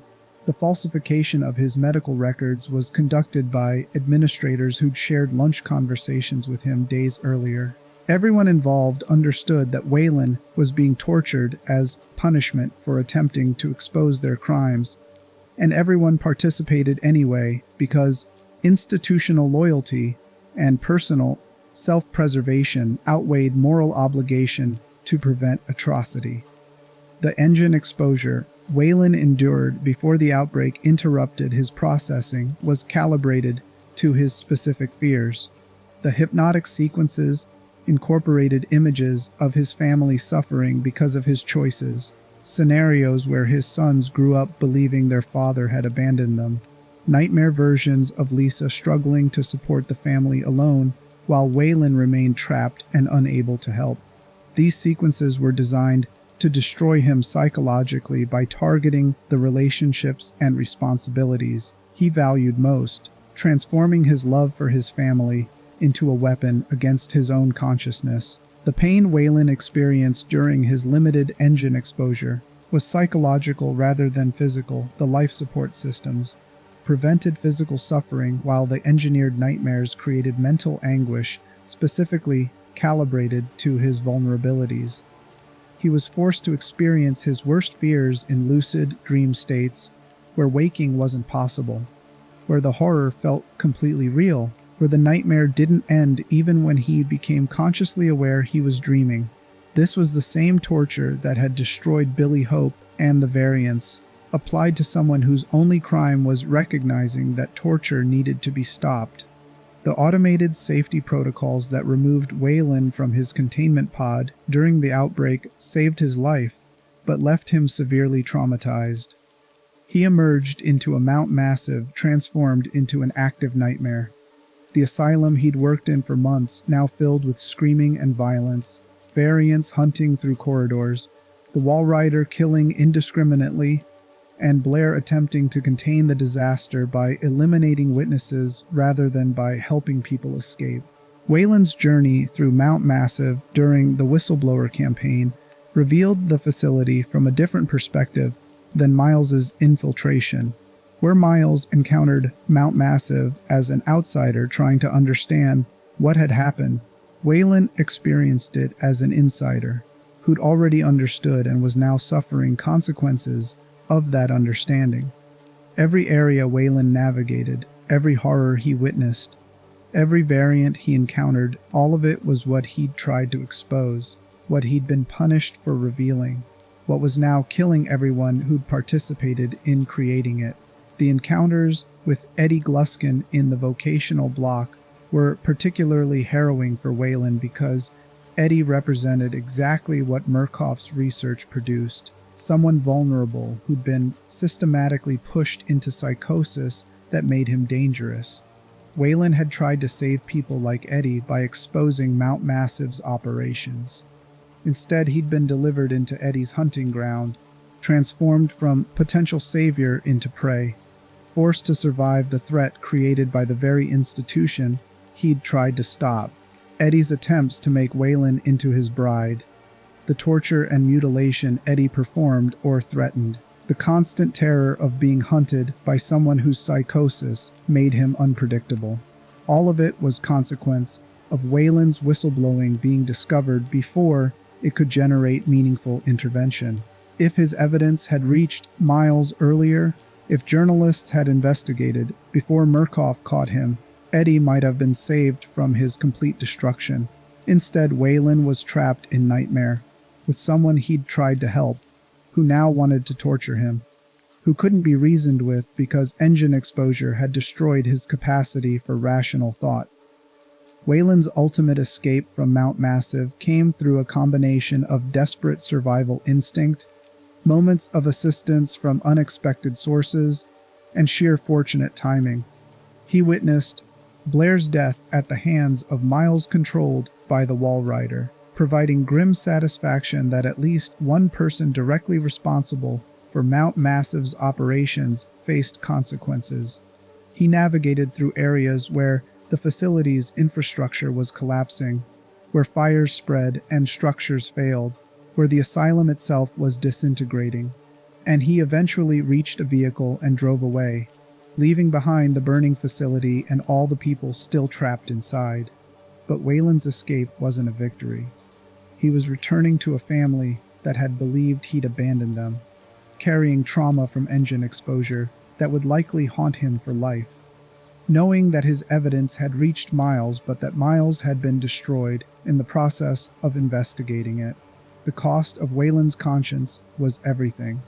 His job, his physical integrity, his psychological wholeness, his relationship with his family, and the knowledge that his attempt to save people had instead contributed to catastrophe that killed almost everyone. The guilt Wayland would carry involved multiple layers. Guilt for not speaking up sooner, when intervention might have prevented some of the suffering. Guilt for the patients who died during the outbreak he'd indirectly triggered by sending evidence to Miles. Guilt for surviving when so many others, including people who'd done far less to deserve survival than he had, died in the facility's collapse. And guilt for the possibility that his whistleblowing had made things worse. That Mount Massive might have continued operating if he'd stayed silent, but at least it would have continued in controlled fashion rather than descending into massacre. That last guilt was unfair and irrational. Wayland's decision to expose Mount Massive was morally correct. The massacre was a consequence of Murkoff's operations rather than his revelation of them. But trauma doesn't respect rational analysis. Wayland would likely spend years struggling with questions about whether his choices had been right, whether the outcome justified the cost, whether people would still be alive if he'd handled things differently. The answer that ethical analysis provides is unambiguous. Wayland Park was heroic. He sacrificed everything to try to stop institutional evil. The fact that his sacrifice didn't prevent catastrophe doesn't diminish the courage required to make it. The fact that his evidence contributed to the chain of events that led to many deaths doesn't erase that those deaths were caused by Murkoff's operations, not by his exposure of them. But knowing that intellectually wouldn't make Wayland's trauma any less real, or his guilt any less painful. His story reveals what it costs to confront institutional evil, that doing the right thing doesn't guarantee positive outcomes, that conscience can demand prices that destroy you even as you try to save others, that sometimes the bravest thing you can do still ends in catastrophe, because the systems you're fighting have more power than individual courage can overcome. Wayland's evidence reaching Miles represented one of the few elements of his whistleblowing that achieved its intended purpose. Miles received the documentation, recognized its significance, and decided to investigate Mount Massive personally when it became clear that official channels weren't responding to the evidence.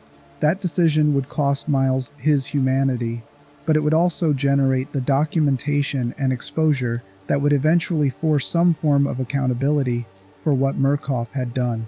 The intersection of Wayland's conscience and Miles's journalism created the only meaningful challenge Mount Massive ever faced, not from government oversight that failed to scrutinize the facility, not from medical ethics boards that never investigated reported violations, not from family members whose complaints were dismissed, but from two individuals who decided that truth mattered enough to risk everything to expose it.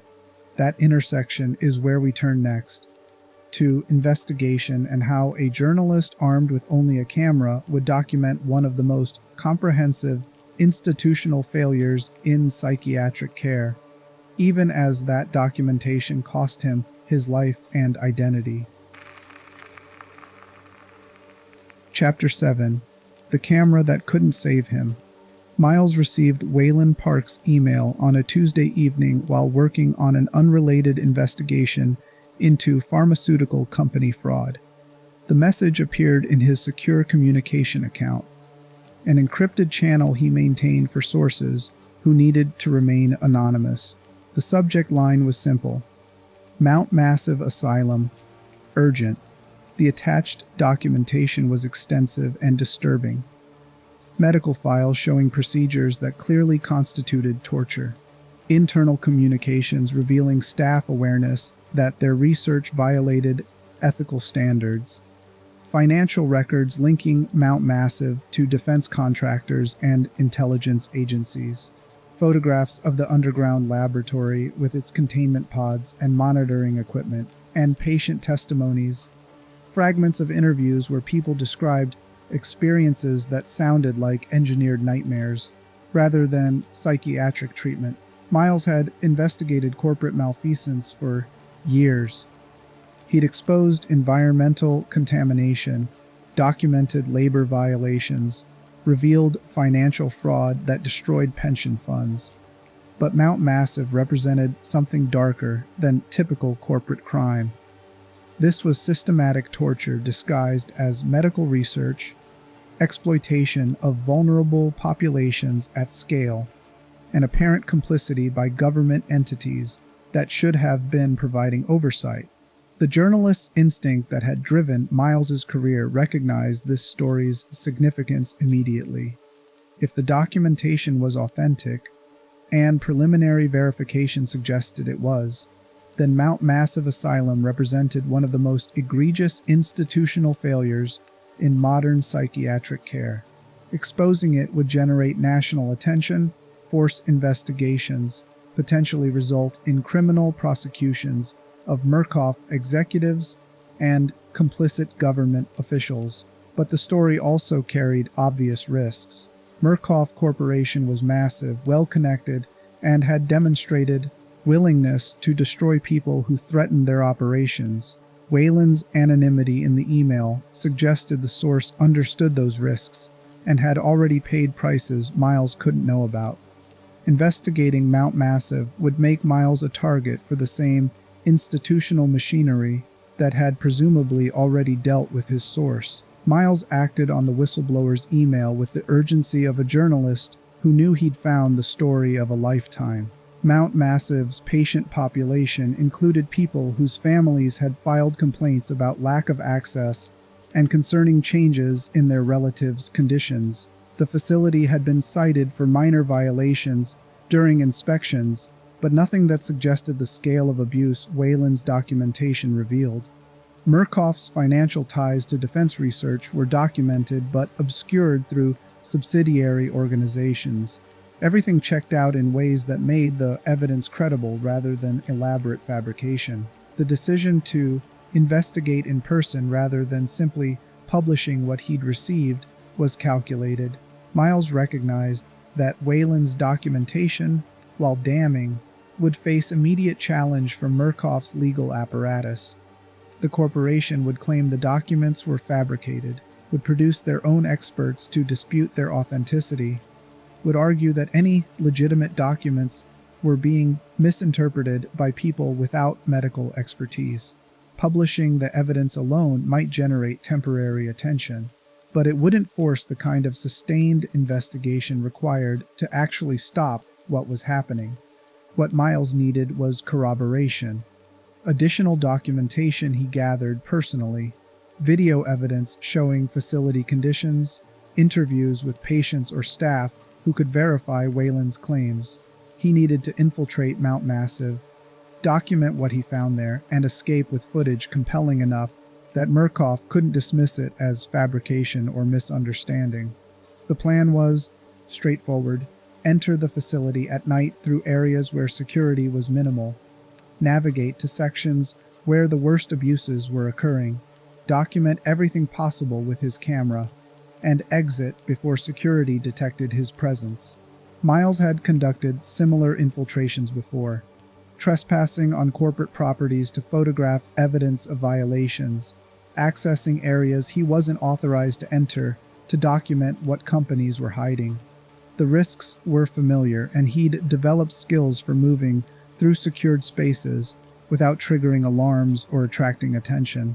What Miles didn't fully appreciate was that Mount Massive, on the night he chose to infiltrate, was fundamentally different from the facility described in Wayland's documentation. The outbreak had already begun. The Walrider had escaped containment, the variants had been released into the general population, and the asylum Miles was preparing to enter had descended into an active catastrophe that made his planned careful documentation impossible. The approach to Mount Massive should have provided warning. The facility sat isolated in Colorado mountains, accessible only through a single road that wound through wilderness. Miles drove that road at night, his camera equipment packed in a backpack, his planning focused on which buildings to enter first and what evidence would be most valuable to document. The facility's lights were visible from a distance, too many lights for the late hour, suggesting unusual activity. As Miles got closer, the signs of chaos became clearer. The main gate that should have been secured was open, abandoned by security personnel who'd fled or been killed. Vehicles were parked haphazardly, some with doors still open as though occupants had exited in panic. The administrative building's windows showed damage, broken glass, scorch marks suggesting fire, signs of violence rather than orderly evacuation. Miles proceeded anyway.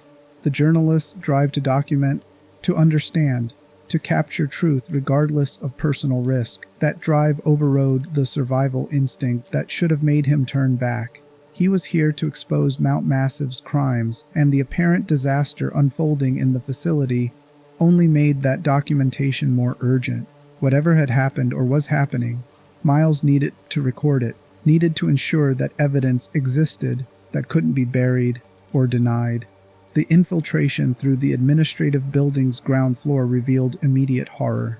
Bodies of staff and security personnel, some killed with obvious brutality that left them barely recognizable as human. Blood on walls and floors in quantities that suggested multiple deaths in each area.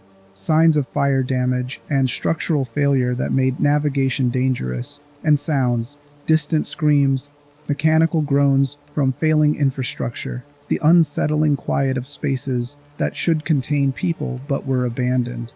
Miles's camera documented everything. He'd purchased a camcorder with night vision capabilities specifically for investigations requiring low-light documentation. The green-tinted view through his camera showed him the facility's horrors in detail that normal vision in the darkness would have missed. Every body, every bloodstain, every sign of violence, recorded for evidence that would prove what had happened here. The decision to continue deeper into the facility rather than immediately escaping with what he'd already documented revealed Miles's commitment to comprehensive truth-telling. He understood that footage of the aftermath alone might not be sufficient. Murkoff could claim the deaths resulted from patient riot or other causes unrelated to their research. What Miles needed was evidence of the experiments themselves, documentation of the engine and its effects, proof that connected the facility's operations to the catastrophe that had consumed it. The path deeper into Mount Massive led through patient residential areas that had been transformed into hunting grounds. The variants, former patients whose engine exposure had destroyed them, now roamed through corridors that had been their prison, exhibiting behaviors that ranged from catatonic wandering to active violence. Miles's first encounters with them were glimpses, figures moving in darkness, shapes that appeared briefly before vanishing, sounds of movement that suggested he wasn't alone. Father Martin's first appearance established the nightmare's full reality. The middle-aged man appeared in a patient ward, dressed in improvised religious vestments, speaking about gospel and resurrection and witnessing God's escape. His serene demeanor contrasted grotesquely with the carnage surrounding him, creating cognitive dissonance that made the situation feel even more surreal. Martin viewed Miles as apostle rather than intruder, insisted he was there to witness something divine, and promised to guide him toward understanding. Miles's interactions with Martin revealed the journalist's adaptive survival instinct. He recognized immediately that Martin was severely mentally ill, that arguing with his delusions would be counterproductive, that the safest approach was accepting Martin's framing while looking for opportunities to escape. Miles played along, let Martin believe he was a willing participant in whatever scenario the delusion demanded, and used that false cooperation to gain information about facility layout and what had happened during the outbreak. This adaptive response demonstrated something crucial about Miles's character. He wasn't a hero in the conventional sense, wasn't trying to fight the variants or restore order. He was a journalist focused on survival and documentation, willing to do whatever was necessary to stay alive long enough to expose what Mount Massive had done. That pragmatism would keep him alive through encounters that would have killed someone more confrontational or less willing to adapt to impossible circumstances. The progression through Mount Massive's various sections revealed the facility's architecture and the specific horrors each area contained. The administrative building's relative normalcy gave way to patient wards, where signs of suffering predated the outbreak. The vocational areas where patients had been assigned meaningless labor showed evidence of the dehumanization that characterized their treatment even before engine exposure. And eventually, the path led underground, to the laboratories where the Morphogenic Engine operated and Billy Hope's containment had failed. Each area Miles documented added layers to understanding what Murkoff had created. The recreational spaces where patients should have found respite were bare and depressing, designed to warehouse people rather than provide a therapeutic environment. The medical areas showed equipment that looked more like instruments of torture than tools for treatment.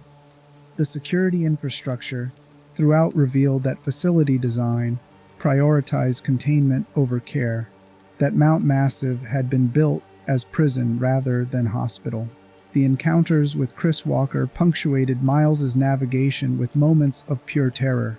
Walker's massive form pursuing through corridors, his inhuman strength allowing him to rip through barriers, his single-minded determination to eliminate the little pig who'd invaded his territory. These encounters forced Miles into hiding spaces, barely large enough to contain him, into ventilation shafts where Walker's hands could reach through grating and nearly grab him, into moments where survival depended on absolute silence and luck. Walker represented something particularly disturbing because his behavior retained military structure even in psychosis. He wasn't randomly violent, he was tactically searching areas, methodically checking spaces where someone might hide, demonstrating training that hadn't been erased, even as his mind had been destroyed. This made him more dangerous than variants who simply reacted to stimuli, because Walker could anticipate, could plan, could pursue with patience and methodology that made escape far more difficult. The realization that Mount Massive's patients had been transformed into these variants through deliberate experimentation came gradually for Miles.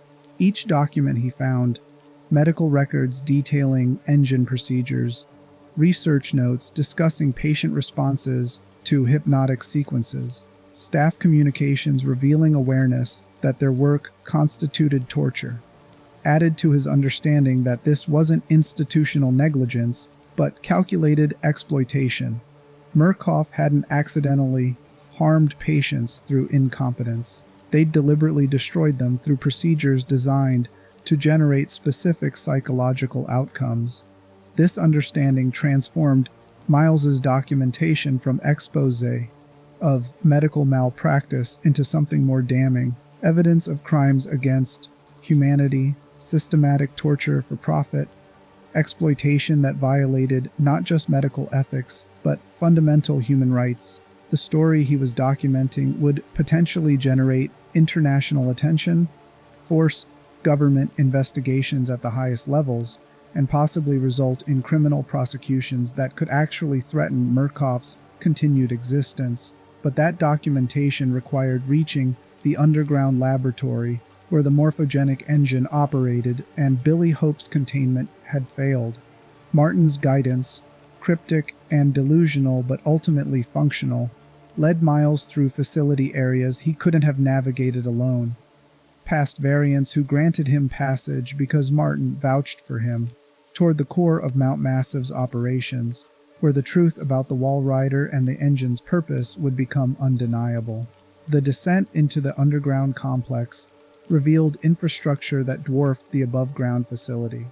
The laboratories were extensive, well-funded, containing equipment that represented millions in research investment. The containment areas for engine subjects showed capacity for dozens of simultaneous operations.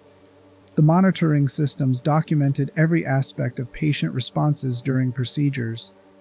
This was industrial-scale exploitation, sophisticated and systematic, representing years of accumulated knowledge about how to torture people in ways that produced desired psychological outcomes. Billy Hope's containment pod dominated the central laboratory, a spherical chamber surrounded by monitoring equipment, life support systems, and the electromagnetic barriers that had failed to maintain the Walrider's containment.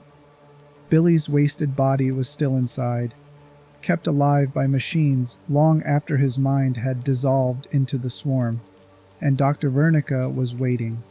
The ancient architect of the Morphogenic Engine, confined to a wheelchair and outliving his own atrocity, told Miles there was only one way to stop the Walrider: kill the host, sever the connection, shut off Billy Hope's life support, and let the body die. The documentation surrounding the pod told Billy's story in clinical language that barely disguised the horror of what had been done to him. But now Miles wasn't just reading about it. He was being asked to end it with his own hands. Miles's camera recorded it all: the engine apparatus with its hypnotic display systems, the medical equipment designed to maintain bodies indefinitely while their minds were destroyed. The research notes discuss Billy's transformation into successful Walrider host, as though that represented medical breakthrough rather than atrocity. The evidence was comprehensive, damning, and irrefutable, proof that would expose Mount Massive's operations in ways Murkoff couldn't deny or dismiss. But documentation wasn't escape. Miles still needed to exit the facility with his footage intact, needed to survive long enough to publish what he'd recorded, needed to avoid the fate of the staff and patients who died during the outbreak. The path back to surface led through areas where the Walrider was actively hunting, where variants controlled territory Miles needed to cross, where the facility's infrastructure was failing and creating hazards that didn't exist during his infiltration. The encounters with Richard Traeger in the male ward demonstrated how engine exposure had affected someone who'd been a Murkoff employee rather than a vulnerable patient. Traeger retained his corporate persona even while engaging in direct torture, maintained professional demeanor while explaining his therapy procedures, spoke in business-like tones while removing Miles's fingers with bone shears. His transformation revealed that the engine didn't just amplify trauma, it removed whatever minimal restraints had kept someone's worst features socially constrained. The mutilation Miles suffered, losing 2 fingers to Traeger's surgical shears, created permanent physical damage that would mark him even if he survived. But more significantly, it demonstrated his vulnerability. Miles wasn't an action hero fighting through obstacles. He was an ordinary person subjected to torture, dependent on luck and Traeger's distraction for his escape, surviving through desperation rather than skill or strength. This vulnerability made Miles's continued documentation even more remarkable. Despite the trauma, despite the pain, despite every rational reason to abandon his camera and focus entirely on escape, Miles continued recording. Every variant he encountered, every horror he witnessed, every piece of evidence he found, documented on footage that would expose Mount Massive, even if Miles himself didn't survive to publish it.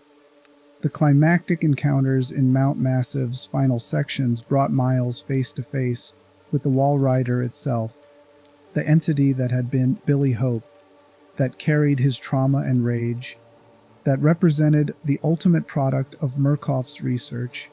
It manifested as shadow-like presence that could kill with casual efficiency, that moved through spaces no physical body could access, that hunted with purpose that might have been Billy's unconscious will, or might have been something the nanomachine collective had become, independent of its original host.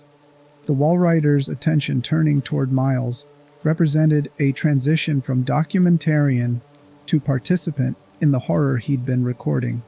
The entity evaluated him with what felt like intelligence, measuring him against criteria that Miles couldn't understand. And when the Walrider began pursuing him rather than simply killing him, when it herded him toward specific locations rather than immediately destroying him, Miles recognized on some instinctive level that something worse than death was approaching. Jeremy Blair's final appearance revealed Murkoff's priorities even as the facility collapsed around them. Blair wasn't evacuating. He was attempting to contain the disaster by eliminating witnesses, by ensuring that nobody escaped with evidence of what had happened. His confrontation with Miles was pragmatic and cold. Miles needed to die because his testimony and documentation represented existential threat to Murkoff's continued operations. The justifications Blair offered were revealing. He claimed the research served national security interests, that the patients who'd been destroyed were necessary sacrifices for developing capabilities that would protect the country, that Miles's exposure of the program would damage critical defense research. This rationalization demonstrated how institutional evil sustains itself, by framing atrocity as necessity, by claiming that broader objectives justify immediate harm, by positioning opposition as threat to security, rather than defense of ethics. Miles's response was simple documentation. He recorded Blair's admissions, captured his justifications on camera, preserved evidence of the executive's awareness that Mount Massive's operations constituted crimes, but that Murkoff considered them justified anyway. This footage would demonstrate corporate knowledge and intent, would show that Mount Massive's abuses weren't rogue actions by individual staff, but institutional policy, extending to executive levels. But documentation couldn't protect Miles from what happened next. The Walrider's intervention, killing Blair with grotesque violence, then turning its attention fully toward Miles, represented the moment when the journalist's role as observer ended, and his transformation into something other than human began. The Walrider's possession of Miles wasn't depicted as spiritual corruption or demonic influence. It was a physical invasion, nanomachines entering his body, taking control of biological systems, merging with his consciousness in ways that didn't eliminate Miles, but didn't leave him fully himself either. The process was agonizing and incomprehensible, violation on levels that had no precedent in Miles's experience or understanding. When Miles walked out of Mount Massive Asylum, his body was no longer entirely his own. The Walrider inhabited him, controlled him, used him as host for continuation of its existence after Billy's body had finally failed. Miles's consciousness persisted. He could still think, still perceive, still experience reality, but always with the awareness that he had become the new host for the Walrider, the entity that seized him the moment he shut off Billy's life support at Vernica's instruction, severing the swarm's anchor and making Miles the only available vessel. The security forces waiting outside Mount Massive recognized immediately that something was wrong. Miles's appearance, covered in blood, stumbling from the facility, carrying a camera but moving with the wrong kind of fluidity, triggered their training. They opened fire, attempting to eliminate what they correctly identified as a threat. The Walrider protected its new host. Miles was riddled with bullets and collapsed, but his death served as the final catalyst for the Walrider to fully manifest through him, using his body as a host to retaliate against the security team. And then the Walrider retaliated, killing the security personnel with the same efficient brutality it had demonstrated inside the facility. Miles witnessed this slaughter from inside his own body, no longer in control, no longer able to stop violence being committed through his physical presence. The final moments of Miles's recorded footage cut to black as he was gunned down by Murkoff's security forces. The sounds of the Walrider's retaliation, the screams of the soldiers, and the wet sounds of their destruction were the only evidence left on the tape of the journalist's horrific transformation. Miles Upsher's transformation from investigator to monster wasn't a moral fall or punishment for hubris. It was random victimization, being in the wrong place when a weapon that shouldn't exist needed a new host. His courage in documenting Mount Massive, his commitment to exposing institutional evil, his survival through impossible circumstances, none of it protected him from becoming what he'd tried to expose. The footage Miles recorded would eventually reach the public. His camera survived, his documentation was recovered, and the evidence he'd gathered would force investigations that damaged Murkoff's reputation and resulted in some accountability for Mount Massive's operations. But Miles himself was gone. His body walked away from the facility, but the person he'd been was consumed by the Walrider's possession, joining Billy Hope in the nightmare of being conscious, but no longer fully human. Miles's story reveals journalism's limitations when confronting institutional evil of sufficient scale and protection. Individual courage and commitment to truth-telling matter, but they're not always sufficient to overcome systems designed to operate without oversight and with powerful allies invested in protecting them. Miles documented everything, exposed everything, and was destroyed anyway, not because his journalism failed, but because the institutions he challenged had the power to consume him, even as his evidence damaged them. The question his fate raises is uncomfortable. If even successful exposure that generates evidence forcing accountability still results in the journalist's destruction, what does that say about the balance of power between individuals seeking truth and institutions protecting profitable atrocities? Miles won in that his documentation exposed Mount Massive. He lost in that the exposure cost him his humanity. Both outcomes are real, and neither cancels the other. Chapter 8. The Outbreak. The outbreak at Mount Massive Asylum wasn't a single event, but a cascade of failures, each one creating conditions that made the next failure inevitable. Understanding how containment collapsed reveals something crucial about institutional fragility, how systems designed to control can become instruments of catastrophe when the underlying assumptions prove false. The initial failure was Billy Hope's containment. The electromagnetic barriers meant to restrict the Walrider's movement showed fluctuations in power that monitoring systems flagged, but that maintenance staff didn't prioritize. The life support systems maintaining Billy's body exhibited stress indicators suggesting his physiology was approaching critical thresholds. The nanomachine concentration in and around his containment pod was increasing beyond predicted levels. All of these were warning signs that should have triggered immediate intervention and possible shutdown of the experiment.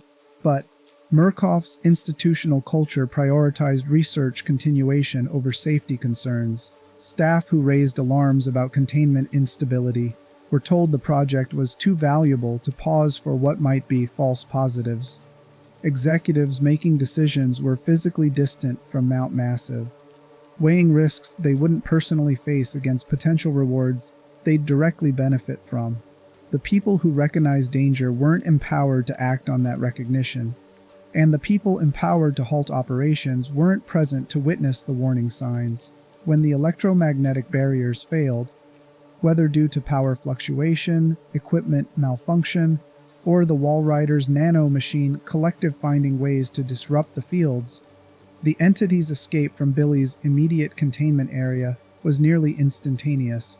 The Walrider had been testing those barriers for months, probing for weaknesses, learning the rhythms of the electromagnetic fields. The moment sufficient disruption occurred, it exploited that opening with what appeared to be planned precision. The entity's first actions revealed something disturbing about its consciousness.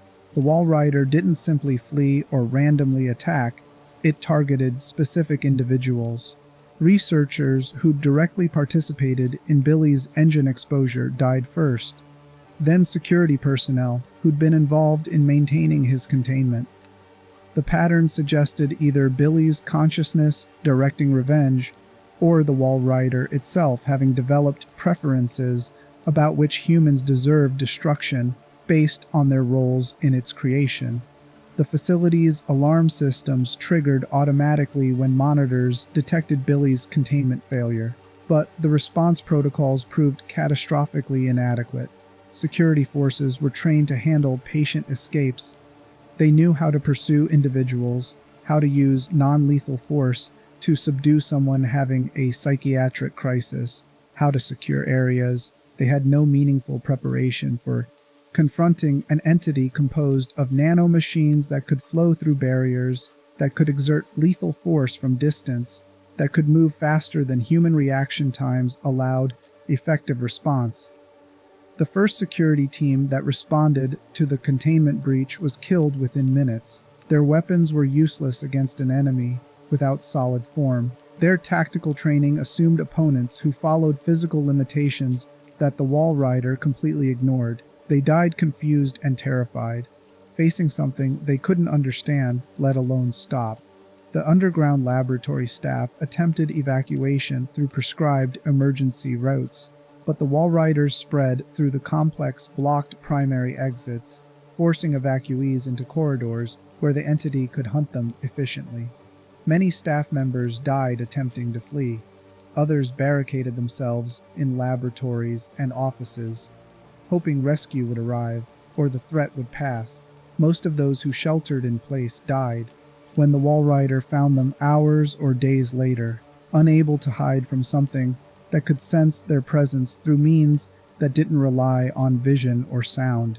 The decision by senior facility staff to seal the underground complex rather than maintain evacuation routes represented pragmatic brutality. Recognizing they couldn't contain the Walrider, they prioritized preventing its spread to above-ground areas and the wider environment. The lockdown trapped hundreds of people in the underground sections, staff who might have escaped, patients who were already confined, security forces attempting to establish defensive positions. This decision sacrificed everyone below ground to protect institutional interests above preventing the Walrider's complete escape. But the lockdown failed because the Walrider wasn't constrained by physical barriers designed to stop humans. The entity found routes through ventilation systems, through gaps in sealed doors, through structural spaces that building designers never anticipated would serve as pathways. Within hours of the underground lockdown, the Walrider had reached above-ground sections, and the catastrophe Mount Massive's leadership had tried to contain had spread throughout the entire facility.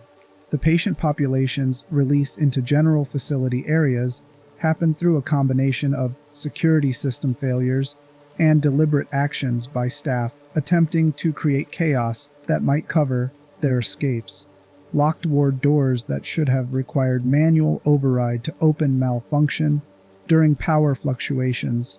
Security personnel abandoned posts to flee or respond to Walrider attacks, leaving areas unsupervised.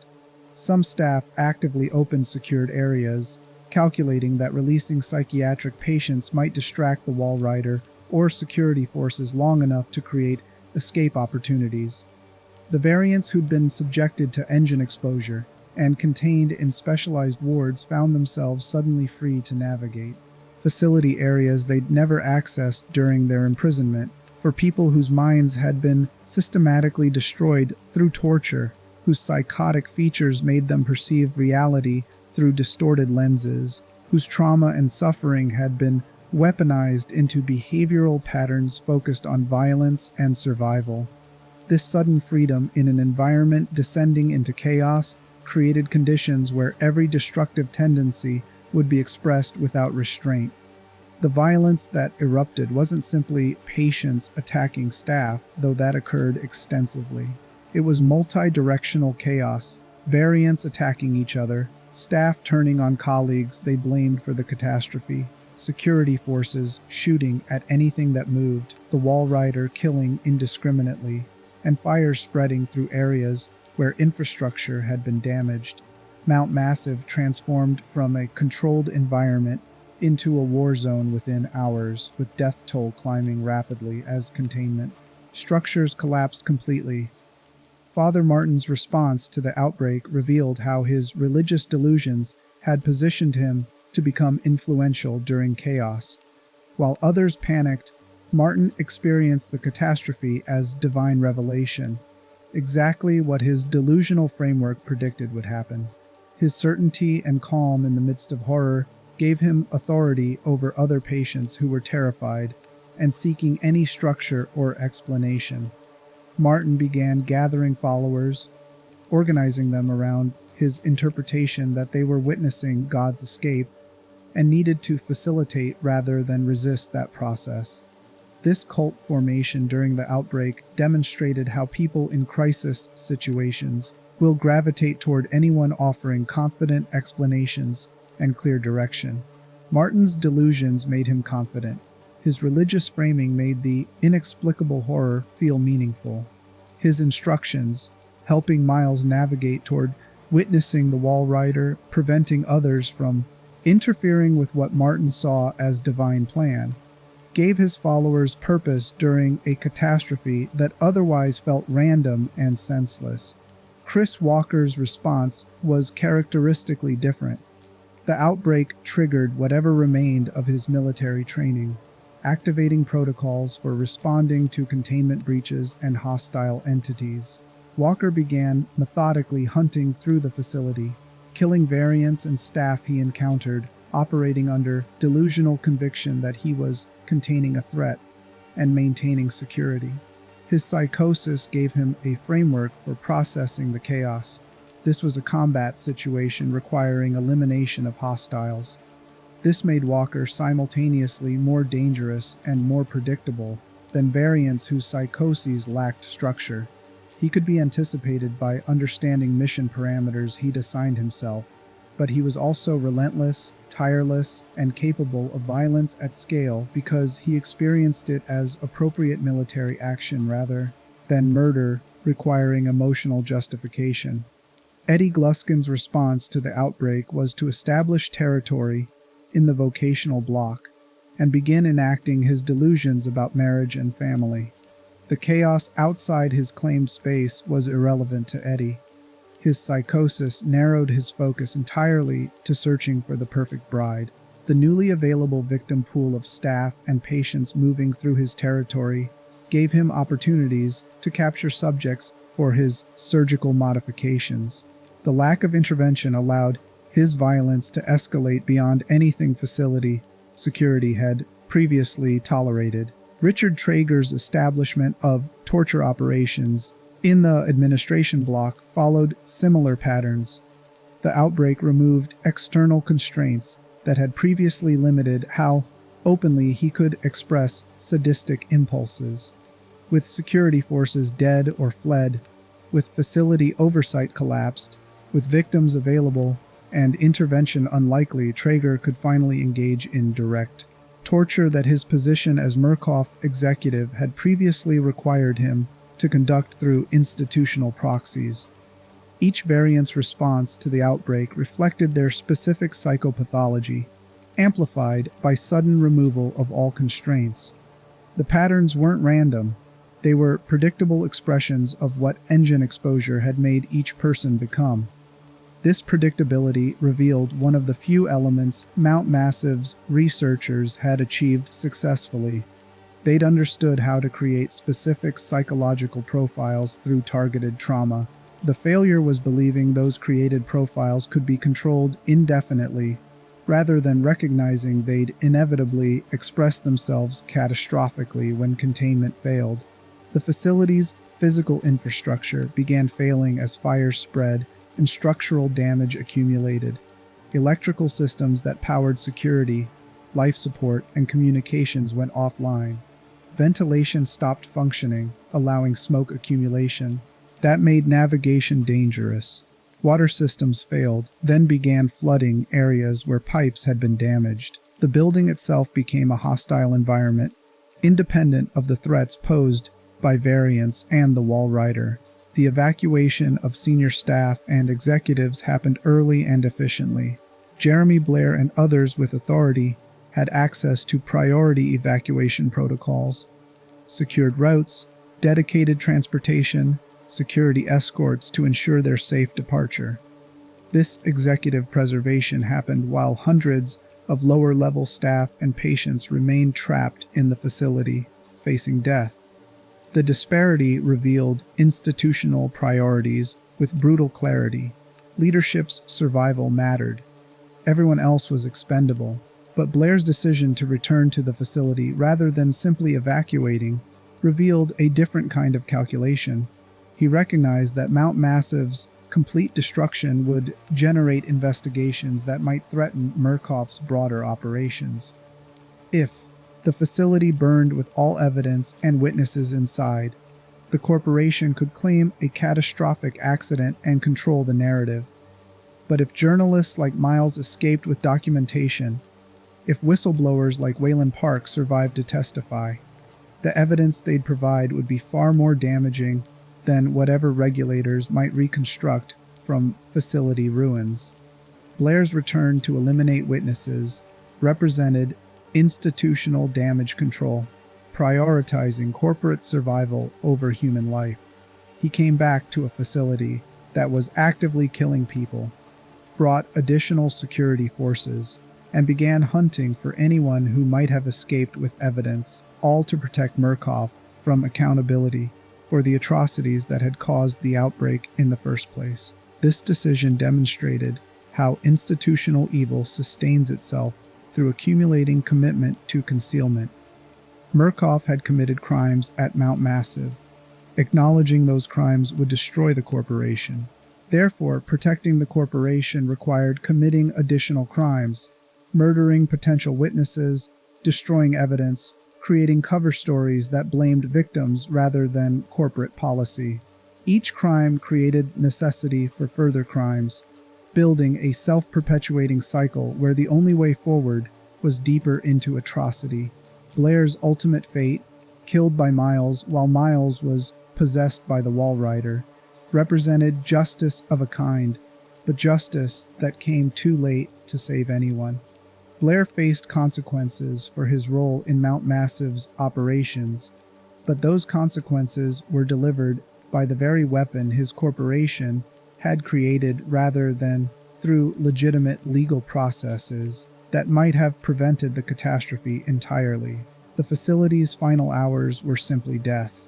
The Walrider hunts anyone still alive, variants killing each other and anyone they encountered, fires spreading through areas where sprinkler systems had failed, structural collapses creating hazards that killed people who'd survived everything else. Mount Massive Asylum died slowly, consuming everyone trapped inside while external authorities maintained a perimeter and waited for the threat to burn itself out rather than attempting rescue that would risk more lives. The survivor count was minimal. Miles escaped possessed by the Walrider, no longer fully human. Wayland escaped severely traumatized, carrying guilt and evidence. A handful of staff members who'd evacuated early survived physically but carried knowledge of what they'd participated in. Everyone else died. Patients who'd been victimized by the research, staff who'd enabled or actively conducted it, security forces who'd maintained the imprisonment, administrators who'd managed the operations. The death toll wasn't officially recorded with precision. Murkoff's public statements claimed fewer than 100 casualties from tragic psychiatric patient riot and facility fire.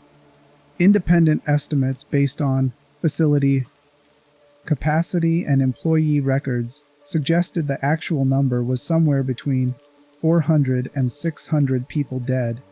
That range remained uncertain because many victims were patients whose families had minimal contact with the facility, whose deaths might not be discovered for weeks or months, whose absence might never be fully accounted for because institutional records were destroyed in the fire.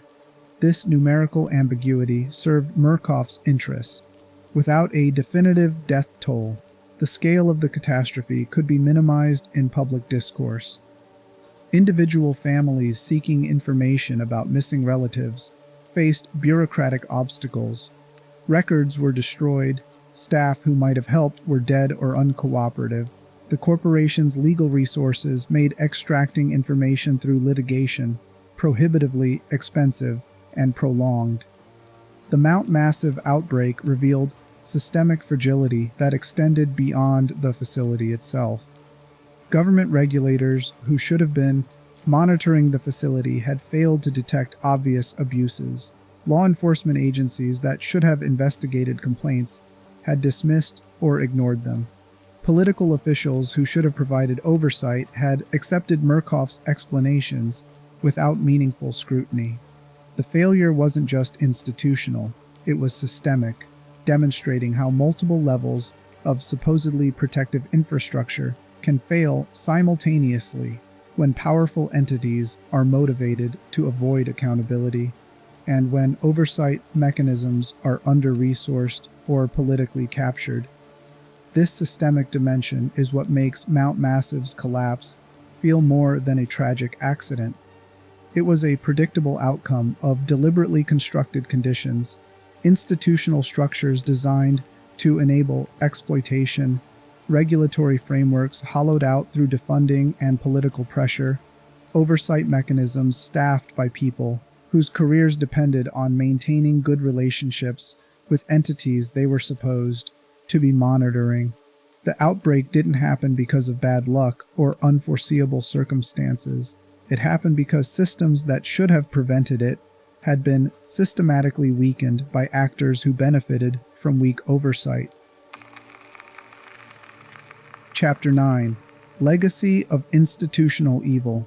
Mount Massive Asylum burned through the night. The fire visible from miles away as emergency services established a perimeter and waited for the conflagration to exhaust itself. The facility's isolated location meant the fire posed no risk to nearby communities. There were no nearby communities. The decision to let it burn rather than attempting firefighting or rescue operations was pragmatic from emergency management perspectives. The reported psychiatric patient riot combined with facility infrastructure failure suggested internal conditions that would make intervention suicidally dangerous for responders. But that decision also served Murkoff's interests. The fire destroyed physical evidence of the corporation's operations, consumed documents that might have survived in fireproof storage, and eliminated material proof of experimental apparatus that might otherwise have generated detailed investigation. The facility's destruction was simultaneously tragedy and cover-up, catastrophe and evidence destruction, occurring through a natural disaster-like process that allowed corporate officials to claim they were victims rather than perpetrators. The official investigation that followed Mount Massive's destruction was constrained by multiple factors. The primary crime scene was thoroughly destroyed, making forensic analysis impossible for most questions about what had happened and why. The majority of potential witnesses were dead. Surviving staff members had contractual non-disclosure agreements and faced corporate legal threats if they spoke publicly. The documentation that did survive, Miles's footage and Wayland's evidence compilation, was extensive but created its own challenges for investigators trying to distinguish between what was clearly documented versus what might be exaggerated or misinterpreted. Murkoff's legal strategy was multi-layered. They acknowledged that regrettable incidents had occurred at Mount Massive while disputing the characterization of their research as unethical or illegal. They claimed that psychiatric treatment inherently involves procedures that might appear disturbing to laypeople but are recognized as appropriate within specialized medical contexts. They produced expert witnesses who testified that the Morphogenic Engine was legitimate experimental treatment for severe mental illness, that patient consent had been properly obtained, that the catastrophic outcome resulted from unforeseeable patient violence rather than research protocols. This defense strategy, acknowledging problems while disputing their illegality, created legal stalemate, proving that Murkoff's research constituted crimes rather than aggressive but legitimate medical treatment required expert testimony that could withstand cross-examination from the corporation's highly paid consultants. The destruction of Mount Massive eliminated physical evidence that might have made the case clear, and the complexity of psychiatric research made it difficult for prosecutors to explain to juries why specific procedures crossed the line from treatment into torture. The criminal prosecutions that did occur targeted individual staff members rather than corporate leadership. Several researchers and security personnel faced charges related to patient abuse and wrongful death. Some accepted plea agreements rather than going to trial, receiving sentences that range from probation to a handful of years in prison. A few went to trial, were convicted, and received somewhat longer sentences, but none of the prosecutions reached Murkoff's executive leadership or resulted in charges that acknowledged institutional policy rather than individual aberrant behavior. This outcome demonstrated how corporate structure insulates leadership from accountability.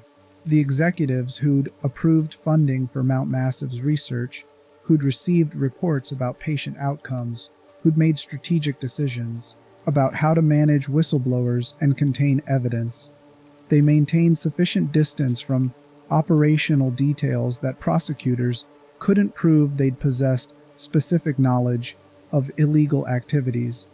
The people who'd actually conducted the experiments faced consequences.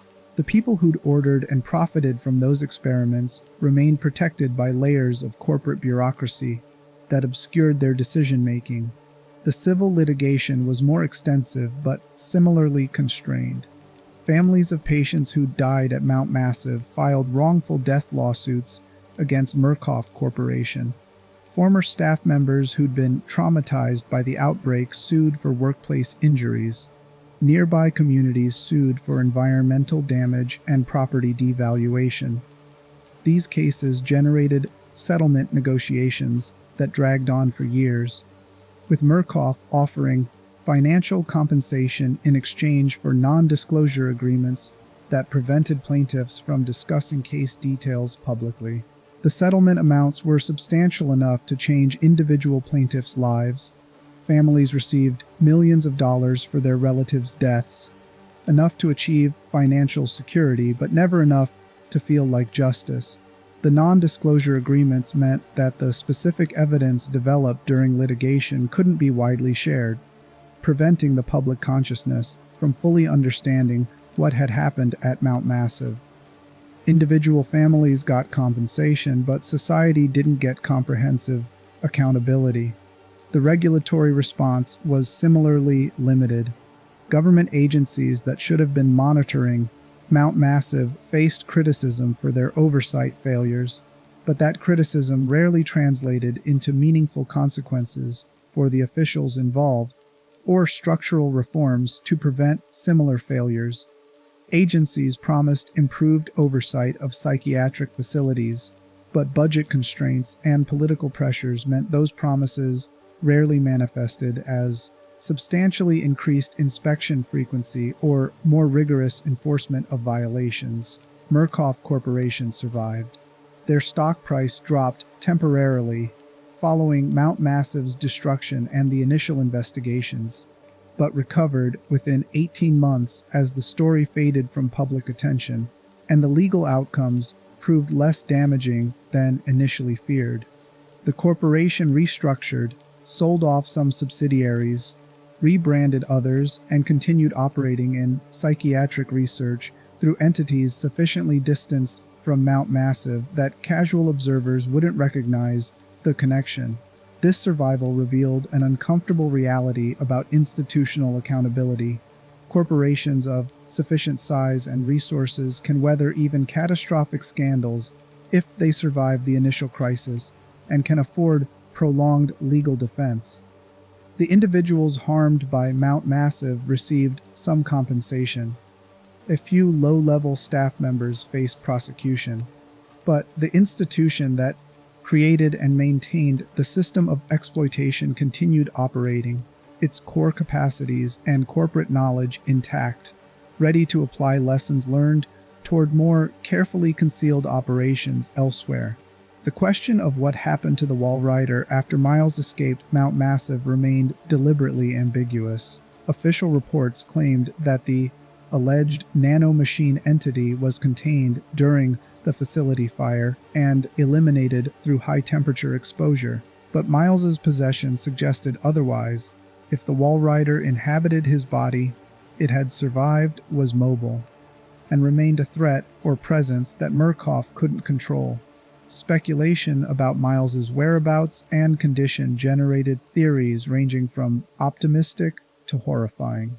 Some believed he'd gone into hiding, possibly seeking medical help for whatever the Walrider's possession meant for his physiology and consciousness. Others suggested he'd been captured by Murkoff and was being held for study of the Walrider's behavior in a new host.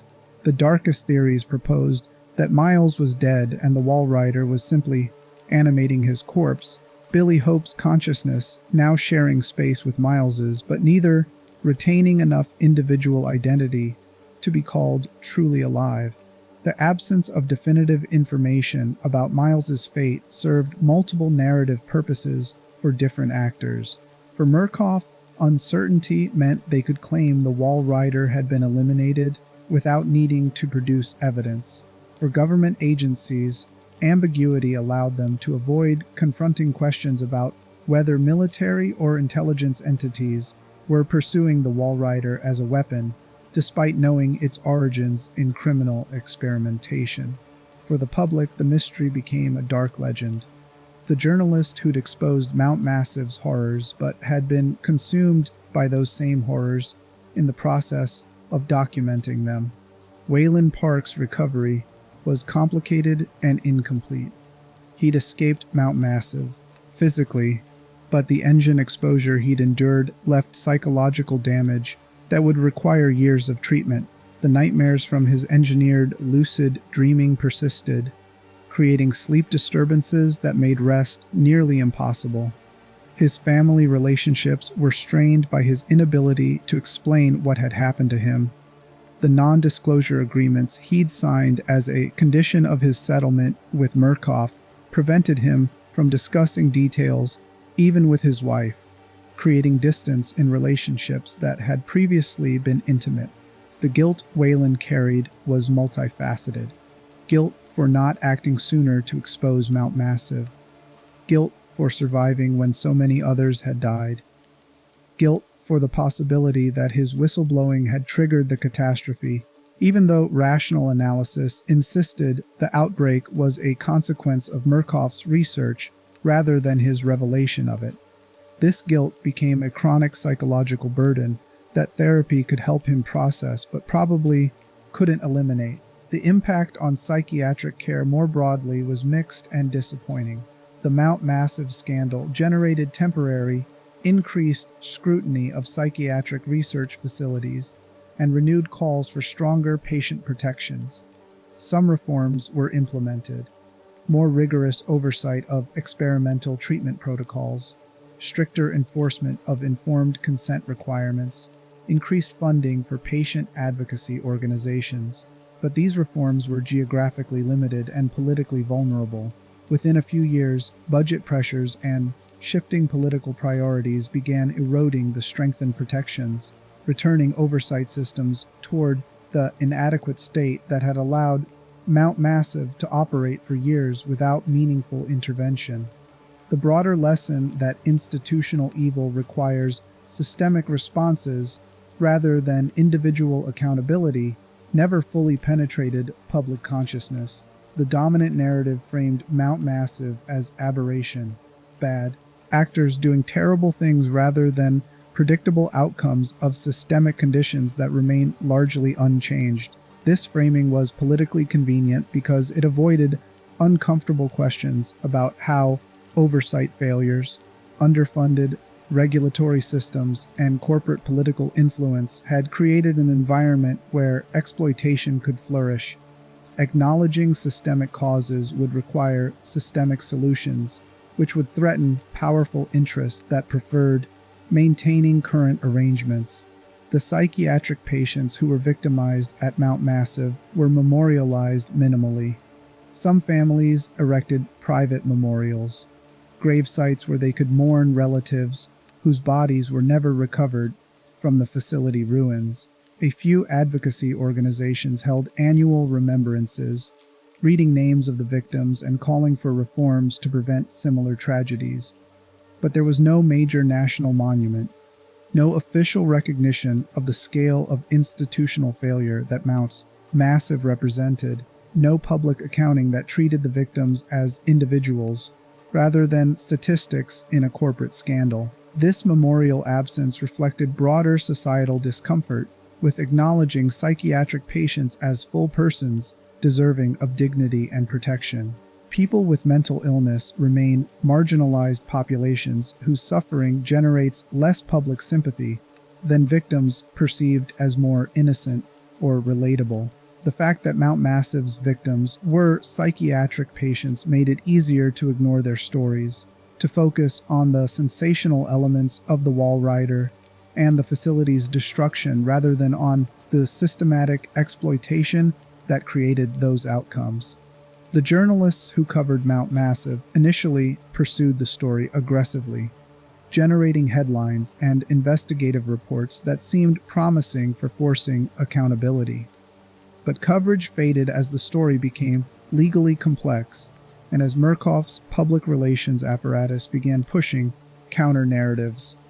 The arc of the scandal followed familiar patterns: initial exposure generating outrage, followed by corporate defense creating doubt, followed by legal proceedings that were too prolonged and technical to maintain public attention, followed by eventual settlements and verdicts that felt anticlimactic compared to initial hopes for justice. Miles Upsher's footage, the documentation he'd risked and ultimately sacrificed everything to capture, did generate impact. It forced acknowledgement of Mount Massive's abuses that Murkoff couldn't completely dismiss. It provided evidence that supported criminal prosecutions and civil lawsuits. It created a visual record that was more viscerally compelling than written documentation alone would have been. Miles's journalism mattered, achieved objectives he'd intended, and contributed to whatever limited accountability was ultimately extracted from Murkoff Corporation. But the impact was also limited by the same systemic factors that had allowed Mount Massive to exist in the first place. Evidence alone wasn't sufficient to overcome institutional resistance to accountability. Documentation generated temporary attention but didn't fundamentally alter power dynamics that enabled exploitation. Miles's courage and skill as a journalist contributed to progress but couldn't by themselves transform systems designed to resist exactly the kind of exposure he provided. The question of whether Mount Massive represented an isolated incident or symptom of a broader pattern remained contentious. Murkoff insisted it was the former, a tragic aberration that didn't reflect the corporation's broader operations or values. Critics argued it was the latter, predictable outcome of corporate psychiatric care prioritizing profit over patient welfare, of regulatory systems too weak to prevent abuse, of societal willingness to ignore the suffering of marginalized populations. The truth likely falls somewhere uncomfortable. Mount Massive was an extreme case, but not an anomaly.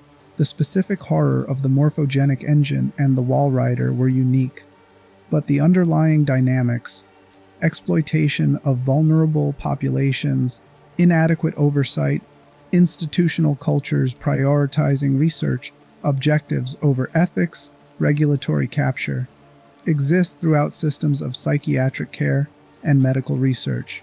Mount Massive went further than most institutions would, but it operated using strategies and rationalizations that are depressingly common. The legacy of Mount Massive Asylum is ultimately one of incomplete accountability and partial reform. Some justice was achieved, some victims received compensation, some perpetrators faced consequences, but the broader systems that enabled Mount Massive remain largely intact, still capable of producing similar outcomes if institutions choose to prioritize profit or research objectives over patient welfare, and if oversight systems remain inadequately funded and politically vulnerable. The final unsettling reality is that we'll probably never know how many people were truly victimized at Mount Massive, what exactly was done to them, or what the full scope of Murkoff's research involved. The facility burned, the evidence was destroyed, the witnesses are dead or silenced by settlements, and the corporation survives, with every incentive to obscure the truth rather than reveal it. The documented horror is extensive, but it likely represents only what could be proven rather than everything that occurred. And somewhere, possibly, Miles still exists, walking through a world he can no longer fully participate in, sharing his consciousness with fragments of Billy Hope, and with the Walrider entity their combined suffering created, living evidence that Mount Massive's evil didn't end when the facility burned, but continues through its victims who survived in forms that can't be called survival in any meaningful sense. That's the legacy.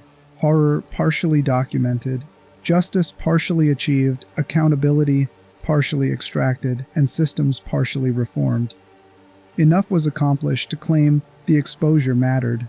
Not enough was changed to prevent the next Mount Massive from emerging under a different name and more careful operational security.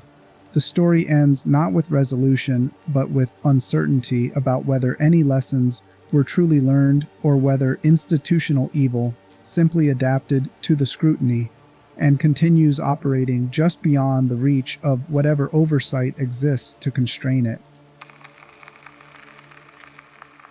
Chapter 10. The Psychology of Horror and Why We're Drawn to It. There's a reason Outlast terrifies in ways that supernatural horror often doesn't. Ghosts and demons occupy space outside possible reality. They're frightening but fundamentally unreal, contained within fiction's boundaries. Mount Massive Asylum exists on the other side of a much thinner membrane, separated from actual history by degrees rather than by the absolute barrier between possible and impossible. The Morphogenic Engine is fictional. MK Ultra was real. Mount Massive's patient exploitation is invented. The Tuskegee syphilis study, where the United States Public Health Service observed untreated syphilis in black men for 40 years without their informed consent, actually happened. The Walrider is science fiction, but the systematic torture of psychiatric patients under the guise of treatment is documented history, repeated across decades and continents, enabled by the same institutional dynamics that make Mount Massive feel plausible rather than fantastical. This proximity to reality is what makes Outlast's horror linger after the game ends. You're not afraid of nanomachine swarms appearing in your actual life. You're afraid of the institutions that surround you. Hospitals, corporations, government agencies, carrying the same capacity for atrocity that Mount Massive demonstrated, constrained only by oversight mechanisms that the game reveals as inadequate and by ethical commitments that can be eroded through the same incremental compromises that corrupted Mount Massive's staff. Understanding why audiences are drawn to this horror requires examining what institutional horror provides that other types cannot. The appeal isn't sadism or desire to witness suffering. It's recognition and validation of anxieties that feel too large and diffuse to articulate otherwise. We live in a world of vast institutions, corporations, governments, medical systems, technological platforms that have power over our lives but operate through processes we can't directly observe or meaningfully influence. We're told these institutions serve our interests, but we've all experienced moments where that service feels like a comfortable lie masking priorities that don't align with our welfare. We see patterns of institutional failure, financial crashes that destroy working people's savings while executives receive bonuses, environmental disasters that corporations knew were coming but didn't prevent, medical systems that price life-saving treatments beyond affordability, and we're asked to believe these are exceptions rather than features. Outlast provides a framework for understanding these anxieties. Mount Massive demonstrates how institutions fail, not through incompetence but through optimization, for objectives that don't include the welfare of the people they supposedly serve. The asylum's staff aren't uniquely evil. They're normal people making small compromises that accumulate into participation in atrocity. The oversight systems aren't absent. They're captured and defanged through strategic relationships and underfunding. The consequences aren't escaped through exposure. Murkoff survives despite the scandal because institutions of sufficient size and resources are effectively immune to accountability. This validation of institutional anxiety is psychologically valuable. When you feel powerless against systems you can't understand or influence, when you suspect that the official narratives don't match underlying reality, when you've been told your concerns are paranoia or conspiracy thinking, having those feelings reflected in a narrative that takes them seriously provides relief. Outlast says your anxiety about institutional power isn't irrational. It's an appropriate response to conditions that actually exist. The game's choice to make you powerless reinforces this psychological function. Miles has no weapons, no ability to fight the variants or challenge the institution directly. His only options are hiding, running, and documenting. This mirrors how most people relate to institutional power in actual life. We can't fight corporations or government agencies directly, can't prevent their harmful choices through individual resistance, can at most document and expose, hoping that evidence will generate intervention from authorities who are themselves embedded in the same institutional networks. The camera becomes a metaphor for citizen journalism, for whistleblowing, for the belief that exposure matters even when you can't directly change what you're exposing. Miles's documentation succeeds and fails simultaneously. It exposes Mount Massive's crimes but can't prevent his own victimization, generates some accountability but can't dismantle the broader systems that enabled the atrocity. This mixed outcome reflects actual whistleblowing experiences, where revealing institutional evil costs the revealer everything while achieving only partial justice. The variants represent something psychologically complex. On surface level, they're threats that generate immediate fear, dangerous people hunting through darkness, but they're also victims, people who were systematically destroyed by the institution that now uses them as weapons. This dual nature creates uncomfortable empathy. You're afraid of them because they'll kill you, but you also recognize they didn't choose to become what they are, that their monstrosity is inflicted rather than inherent. This forced empathy with threats is psychologically sophisticated. It prevents simple moral categorization where variants are just enemies to be defeated. They're tragic figures, dangerous because they've been made dangerous. Victims who victimize others because that's what their trauma and exploitation produced. Understanding them requires holding contradiction. They're both threatening and pitiable, both dangerous and deserving of compassion. Both things you must flee from, and people who deserve better than what was done to them. Father Martin exemplifies this complexity most clearly. His religious delusions are genuine mental illness requiring treatment. His actions during the outbreak endanger Miles and others. But Martin is also a victim, someone who came to Mount Massive seeking help, and instead received procedures that amplified his psychosis into a weapon. He's simultaneously a threat to Miles's survival and casualty of institutional failure. The game never lets you forget either dimension. The psychological appeal of horror in general involves safe exploration of fear, experiencing terror in contexts where you can end it by closing the game, where the threat isn't real, where you maintain control even while the narrative strips control from your character. But Outlast adds another layer. It lets you explore anxieties about institutional power that feel too dangerous or overwhelming to confront directly in actual life. You can't actually infiltrate a corrupt corporation to document their crimes. You'd be arrested, sued, destroyed professionally. You can't actually challenge government agencies that abuse their power. You don't have resources to fight them, and attempting it would likely ruin your life. You can't actually expose systematic exploitation without becoming vulnerable to retaliation from entities with far more power than you possess. But in Outlast, you can experience the fantasy of doing exactly that, can feel the terror and courage it would require, can witness both the success and the cost of that exposure, all from the safety of your actual life, where the institutions you're anxious about haven't yet turned their attention toward destroying you. This fantasy serves a psychological function similar to what disaster films provide. They let audiences experience catastrophic events and survival responses without actual danger, processing fears about vulnerability to events beyond individual control.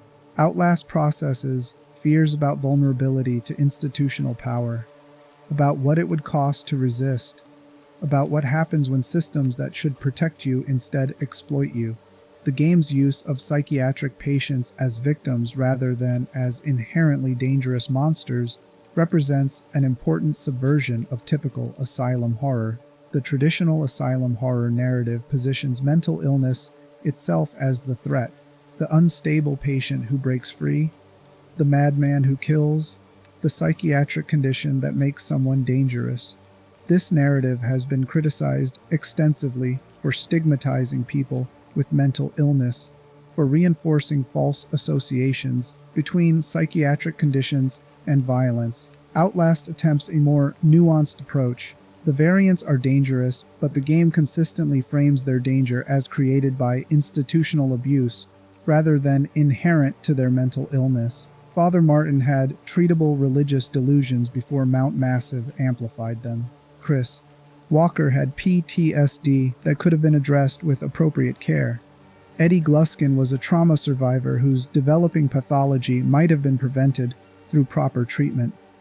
None of them were inevitably violent. They became violent because they were tortured. This framing matters because it shifts horror's source from mental illness to institutional failure. The psychiatric patients aren't the real monsters. Murkoff Corporation is.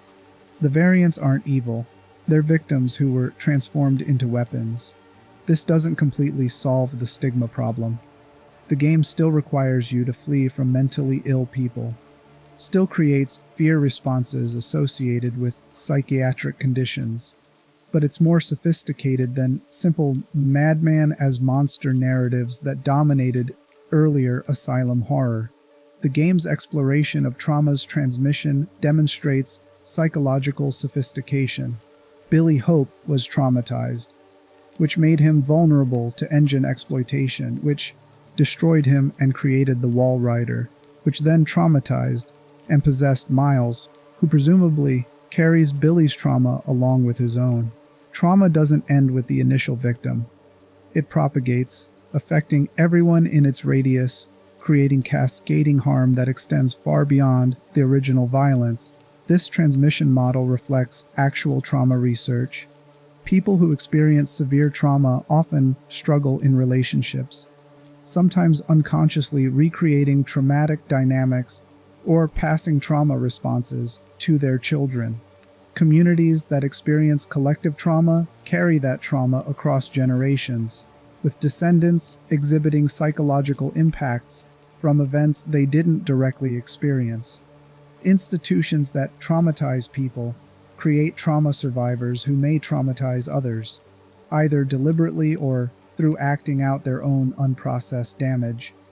Mount Massive demonstrates institutional trauma creation at scale.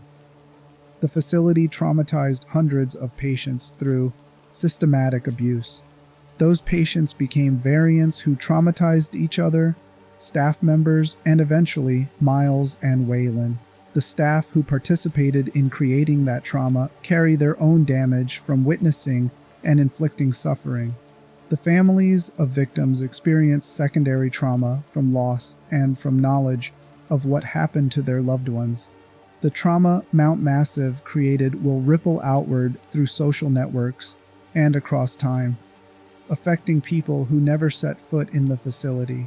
Understanding this transmission pattern creates discomfort about complicity. Most people aren't actively creating trauma the way Mount Massive's researchers were, but we're all embedded in institutions and systems that produce harm. We benefit from economic structures that exploit vulnerable populations, from comfort purchased through environmental destruction that will harm future generations, from political arrangements that maintain order through violence against marginalized communities. The question Outlast implicitly raises is, at what point does passive participation in harmful systems become meaningful complicity? That question doesn't have a comfortable answer. Pure non-participation isn't possible. We all require food, shelter, medicine, infrastructure, all provided through systems that produce various harms. But acknowledging that complete innocence is impossible doesn't eliminate ethical responsibility. It just makes that responsibility more complicated, requiring ongoing negotiation about which compromises are acceptable and which represent lines that shouldn't be crossed. Mount Massive's staff faced versions of these negotiations. The person who took a job maintaining computers didn't intend to enable torture, but their work made the torture possible. The physician who initially provided legitimate care was incrementally drawn into participating in experiments through small compromises that seemed individually defensible. The security guard who just needed employment found themselves enforcing conditions that were clearly abusive but that they couldn't change without losing their income. These scenarios are constructed to be sympathetic, to create recognition that most people who participate in institutional evil aren't monsters. They're ordinary people managing competing pressures and making flawed choices. But sympathy doesn't eliminate responsibility. Waylon Park faced similar pressures and chose to become a whistleblower, despite enormous personal cost. The difference between Waylon and the staff who stayed complicit was moral courage to prioritize ethics over self-interest, even when that prioritization would be personally destructive. The game never explicitly condemns players for identifying with the complicit staff rather than with the whistleblower. It simply presents both paths and lets you recognize which choice required more courage. Most people faced with Waylon's situation would probably choose to stay quiet, to keep their jobs, to protect their families, even if that protection came through enabling harm to others. Acknowledging that probability doesn't make it ethically acceptable. It just makes it human, which is more disturbing than simple villainy would be. Chapter 11. The Real-World Shadows Behind the Fiction. Outlast's horror feels uncomfortably plausible because similar events actually occurred throughout the 20th century, documented in archives that read like horror fiction but represent actual institutional choices affecting real human beings. The Montreal experiments conducted by Dr. Ewan Cameron at the Allen Memorial Institute between 1957 and 1964 were funded by the CIA through MK Ultra programs. Cameron subjected psychiatric patients to procedures called psychic driving, prolonged drug-induced comas lasting weeks, electroconvulsive therapy at intensities far beyond standard practice, and audio recordings played on endless loops while patients remained unconscious. The stated goal was erasing damaged mental patterns and rebuilding healthy psychology from blank slate. The actual result was catastrophic harm. Patients lost memories, forgot their families, developed severe cognitive impairments, and lived the remainder of their lives profoundly damaged by treatments that were supposed to cure them. These weren't marginal experiments conducted in secret. Cameron was a respected psychiatrist, president of psychiatric professional organizations, someone whose work was considered legitimate within his field. The experiments were funded through recognized channels.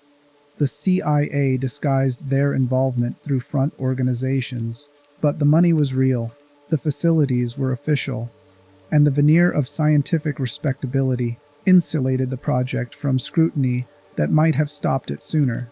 The patients subjected to these experiments were people seeking help for treatable conditions like depression and anxiety. They entered the Allen Memorial Institute hoping to feel better and left destroyed. Their families received vague explanations about treatment complications. The true nature of what had been done to them wasn't revealed until decades later when classified. Documents were declassified, and victims began pursuing legal accountability.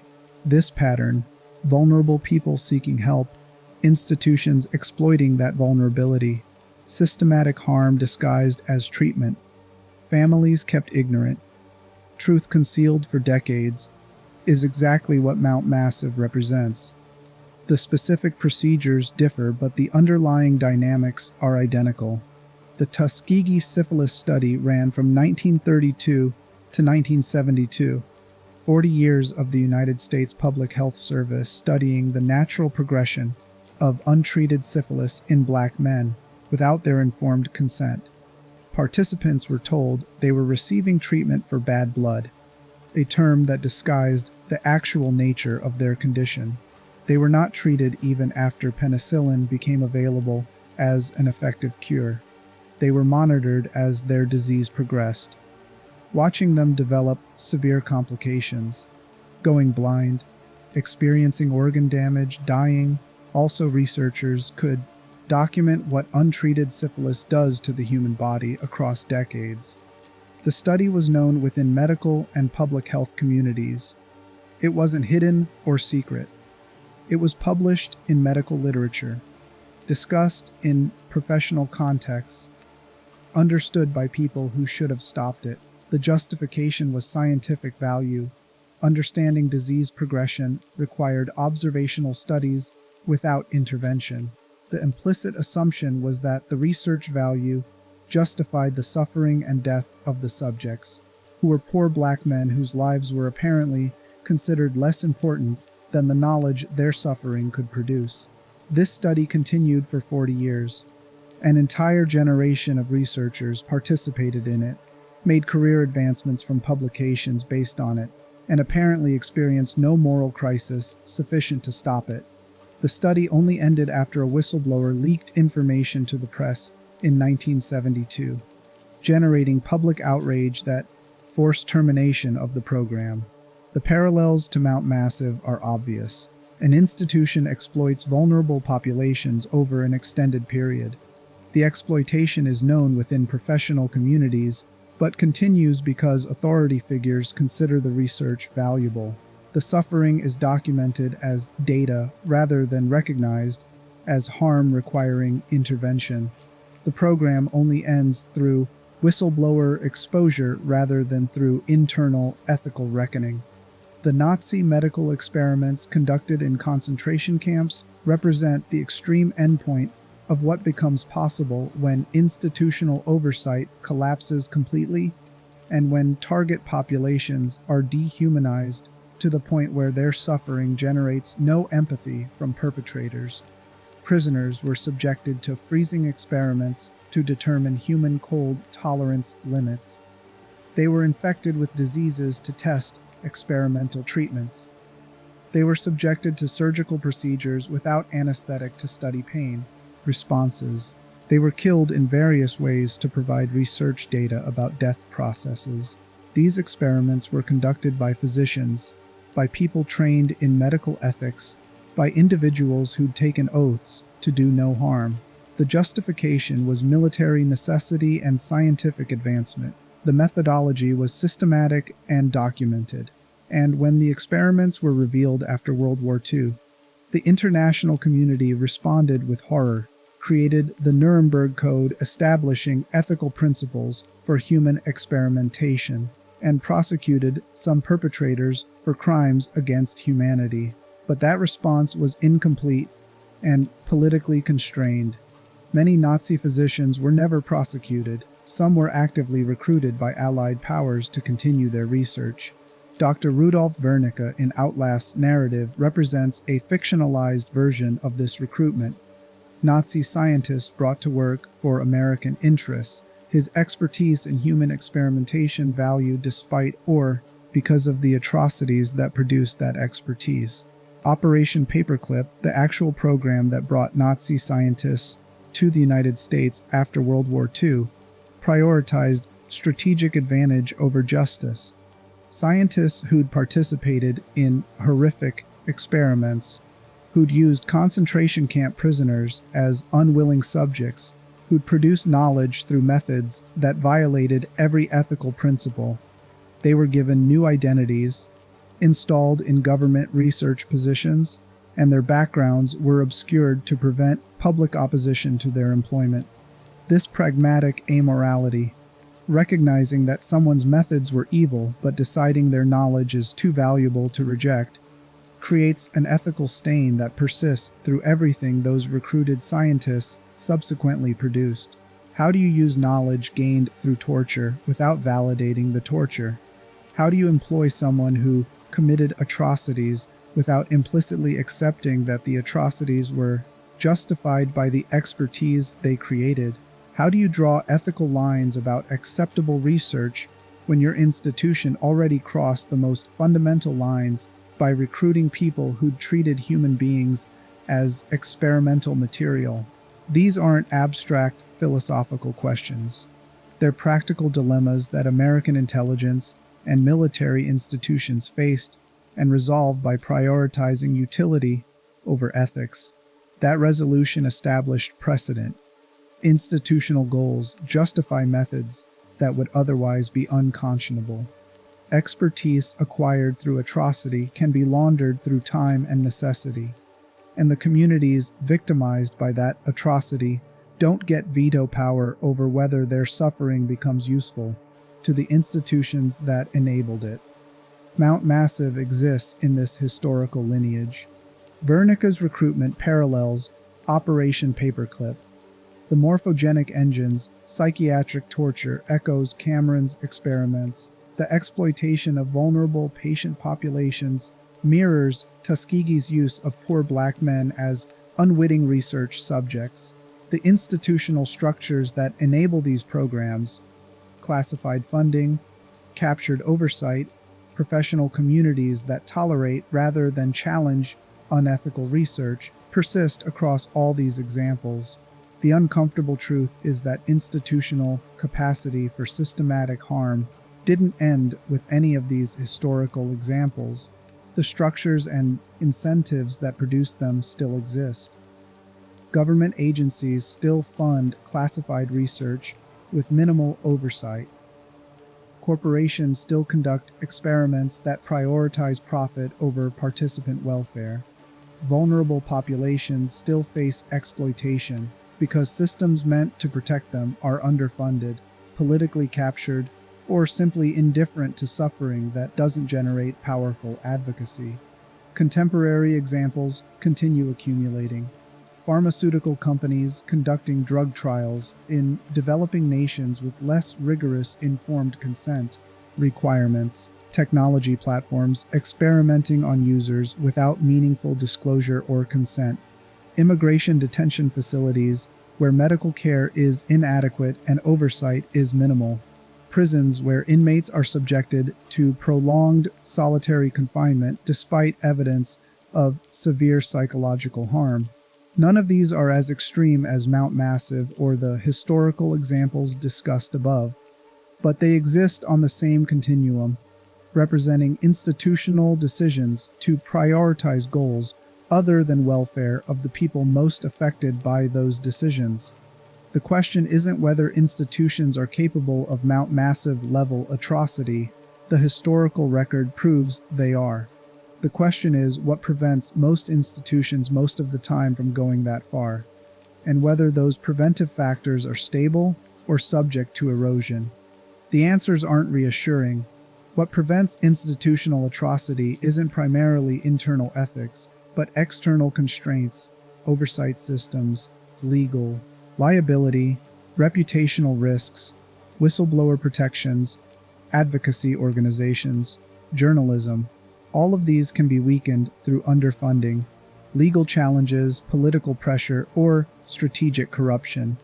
When oversight weakens, when legal consequences become remote, when reputation management becomes sophisticated enough to survive scandals, when whistleblowers can be destroyed before their evidence reaches audiences, when journalism is financially strained and politically pressured, the constraints that prevent institutional atrocity erode, and the likelihood of abuse increases. This creates depressing recognition.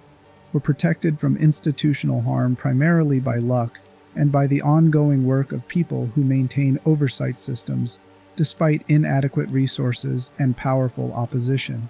That protection is contingent, unstable, and constantly under threat. The reassuring narrative that societies learn from historical atrocities and implement safeguards preventing repetition is partly true. We have created some protections, but those protections are fragile, and institutions have strong incentives to weaken them. Mount Massive represents what happens when those protections fail comprehensively. But smaller-scale failures happen regularly, don't generate equivalent horror or attention, and accumulate into a pattern of routine institutional harm that becomes normalized because it's common rather than exceptional. Chapter 12. What Outlast Understands About Power. The most psychologically sophisticated element of Outlast isn't its gore or its jump scares. It's the game's understanding that horror in institutional contexts comes from helplessness, from recognizing that you're subject to power you can't challenge, that the systems meant to protect you have failed or are actively harming you, and that your suffering is someone else's objective rather than their concern. Miles experiences this helplessness from the moment he enters Mount Massive. He has no weapons, no ability to fight back, no power except documentation and the hope that evidence will matter. Every variant he encounters is stronger, faster, more capable of violence than he is. Every locked door, every failed hiding spot, every moment when the camera battery dies and he's left in absolute darkness, they reinforce his powerlessness against threats he can't overcome through force or confrontation. This design choice makes Outlast fundamentally different from horror games where you're given weapons and fighting ability. In those games, you're powerful but outnumbered or outmatched. The horror comes from resource scarcity and tactical challenge. In Outlast, you're genuinely helpless.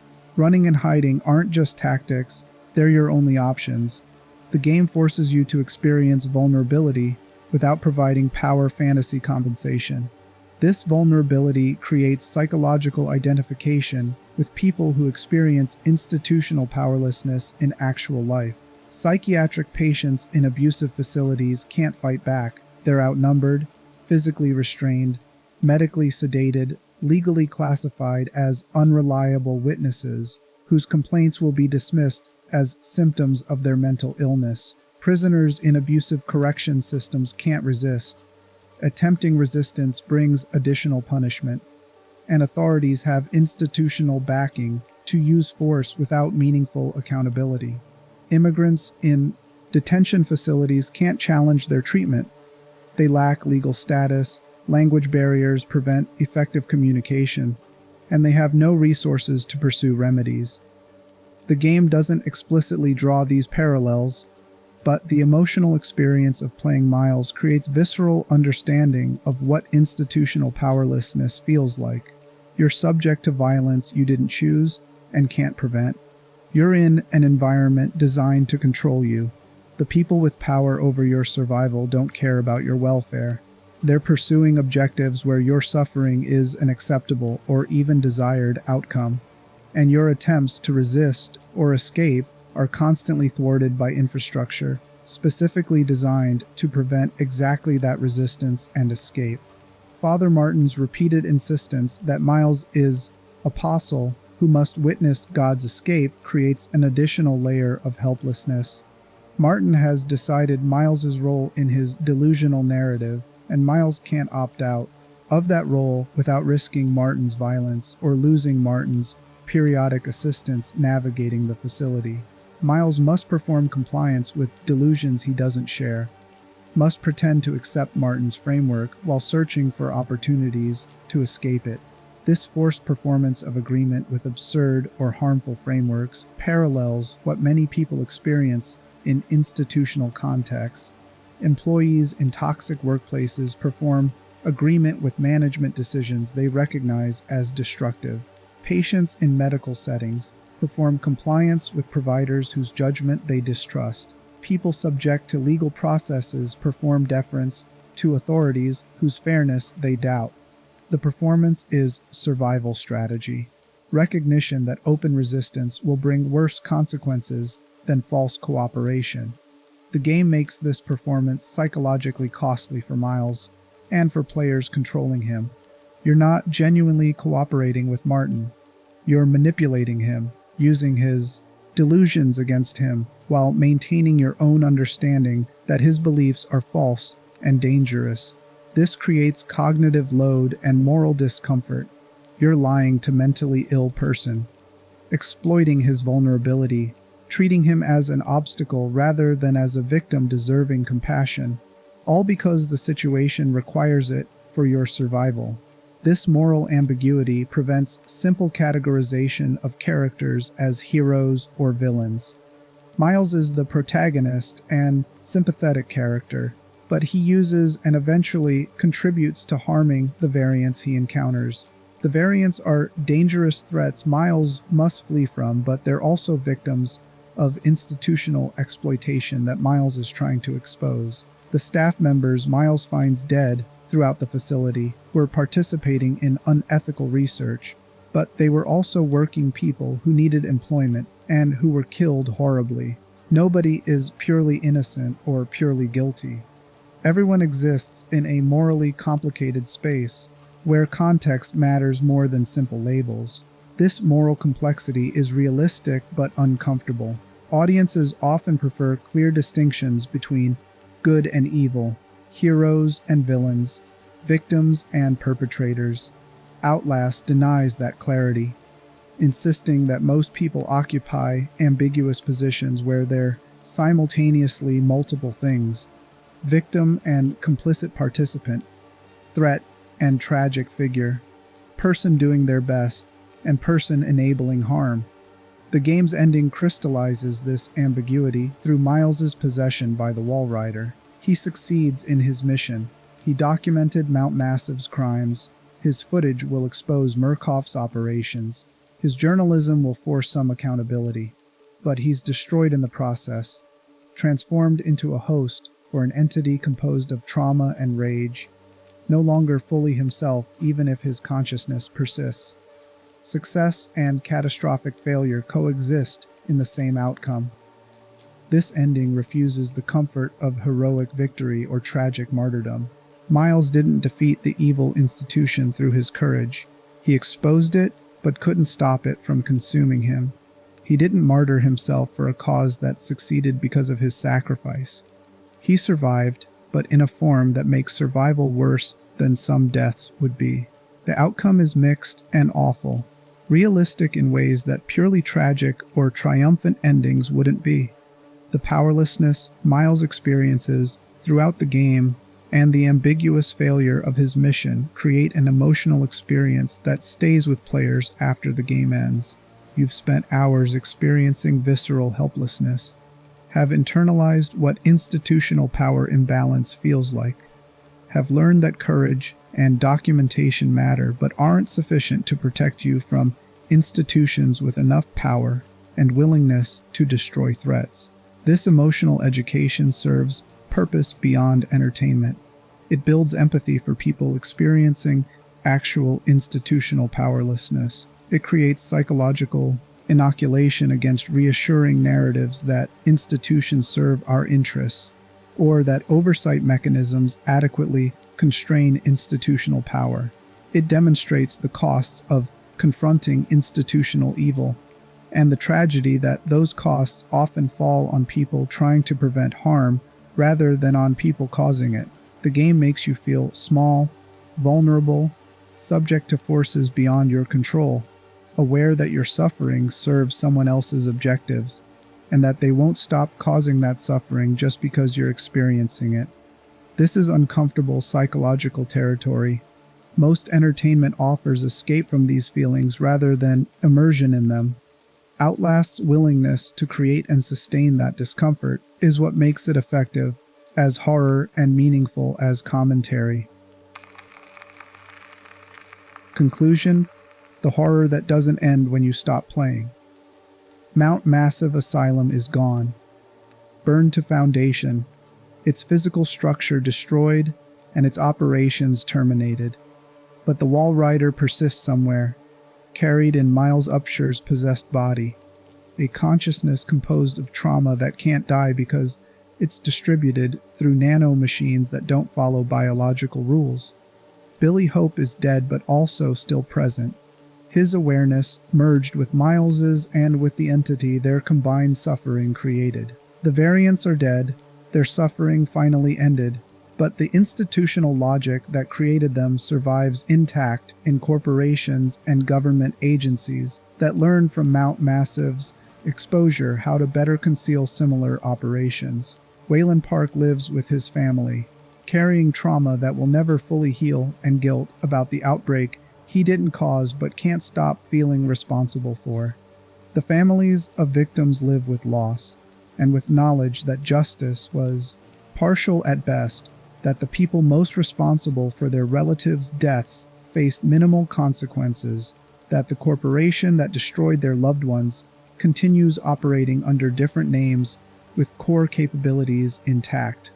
The psychiatric patients who might have benefited from the resources Murkoff diverted toward torture research received inadequate care instead, their suffering perpetuated through institutional choices that prioritized weapons development over healing. The oversight systems that should have prevented Mount Massive's operations remain underfunded and politically vulnerable, still capable of missing the next Mount Massive until catastrophic failure forces attention.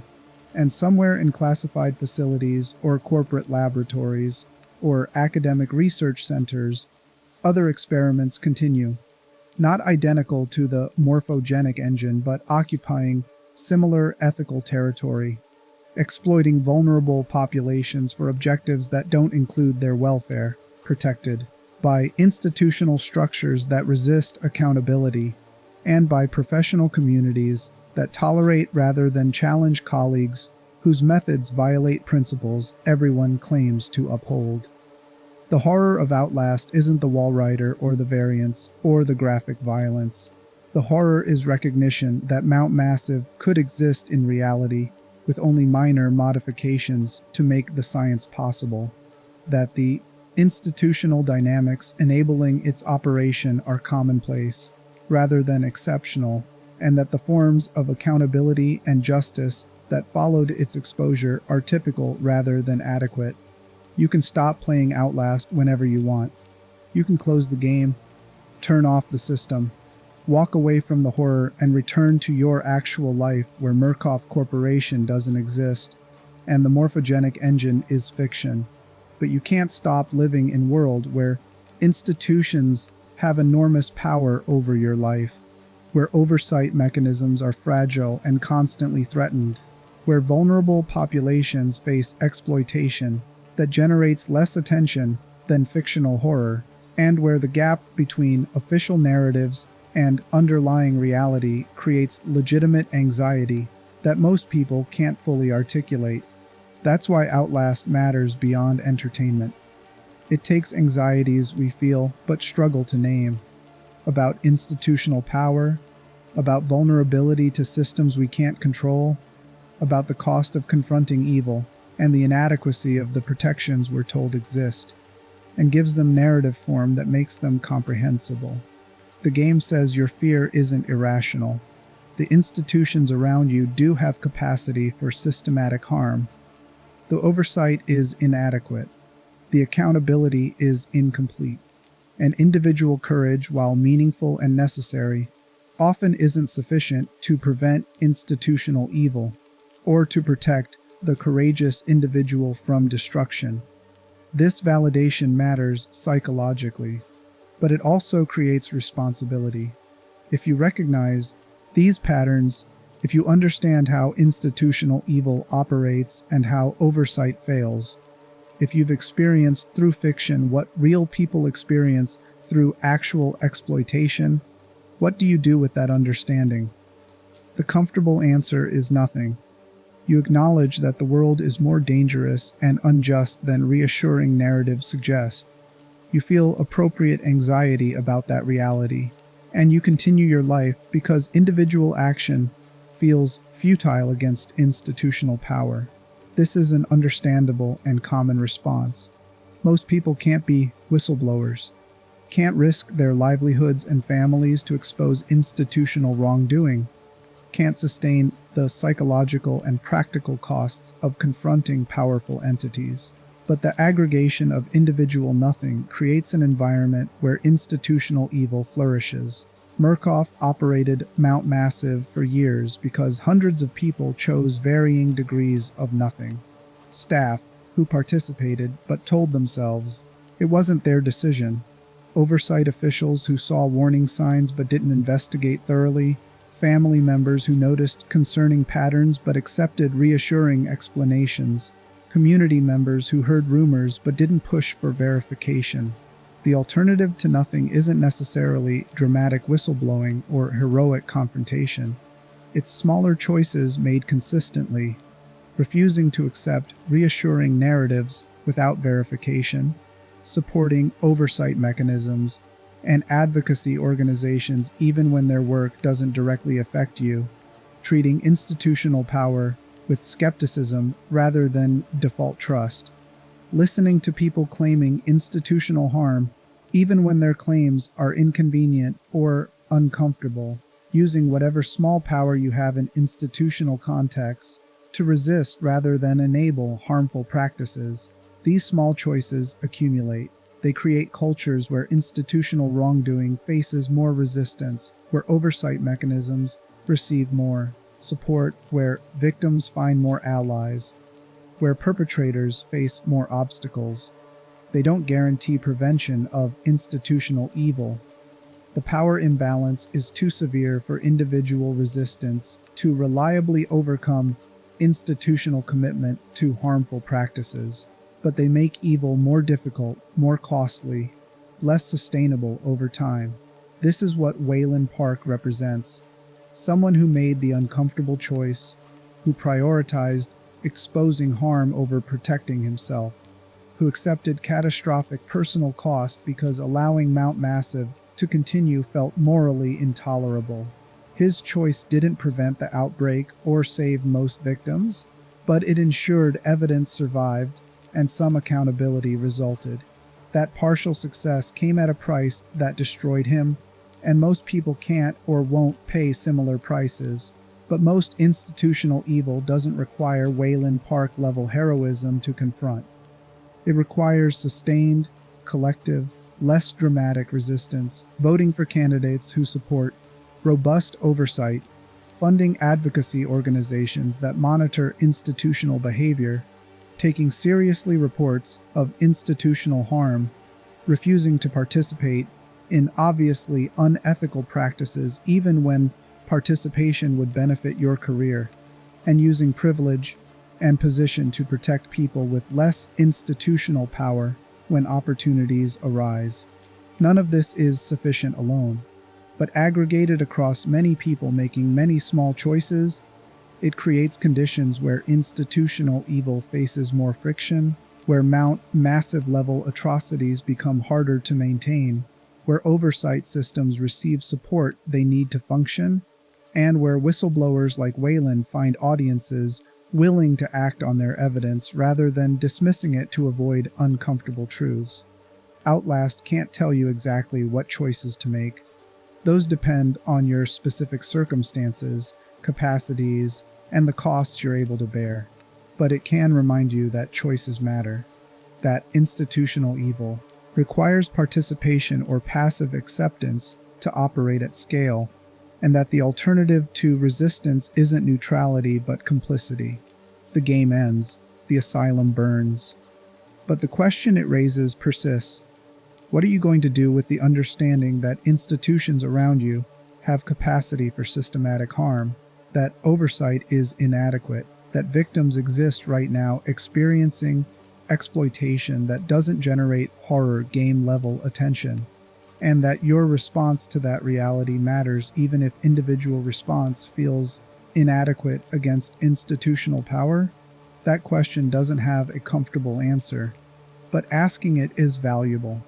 Living with it is necessary, and occasionally, despite enormous costs and imperfect outcomes, acting on it might prevent the next Mount Massive from consuming the next hundreds of victims whose suffering will be documented as data rather than recognized as harm requiring intervention. The horror doesn't end when you stop playing. It continues in the space between the world as you were told it works and the world as it actually operates, in the gap between the protections you were promised and the vulnerability you actually experience, in the knowledge that courage and evidence and exposure matter, but aren't sufficient to guarantee justice or prevent the courageous from being destroyed by the systems they challenge. Welcome to the real horror. It's been here all along.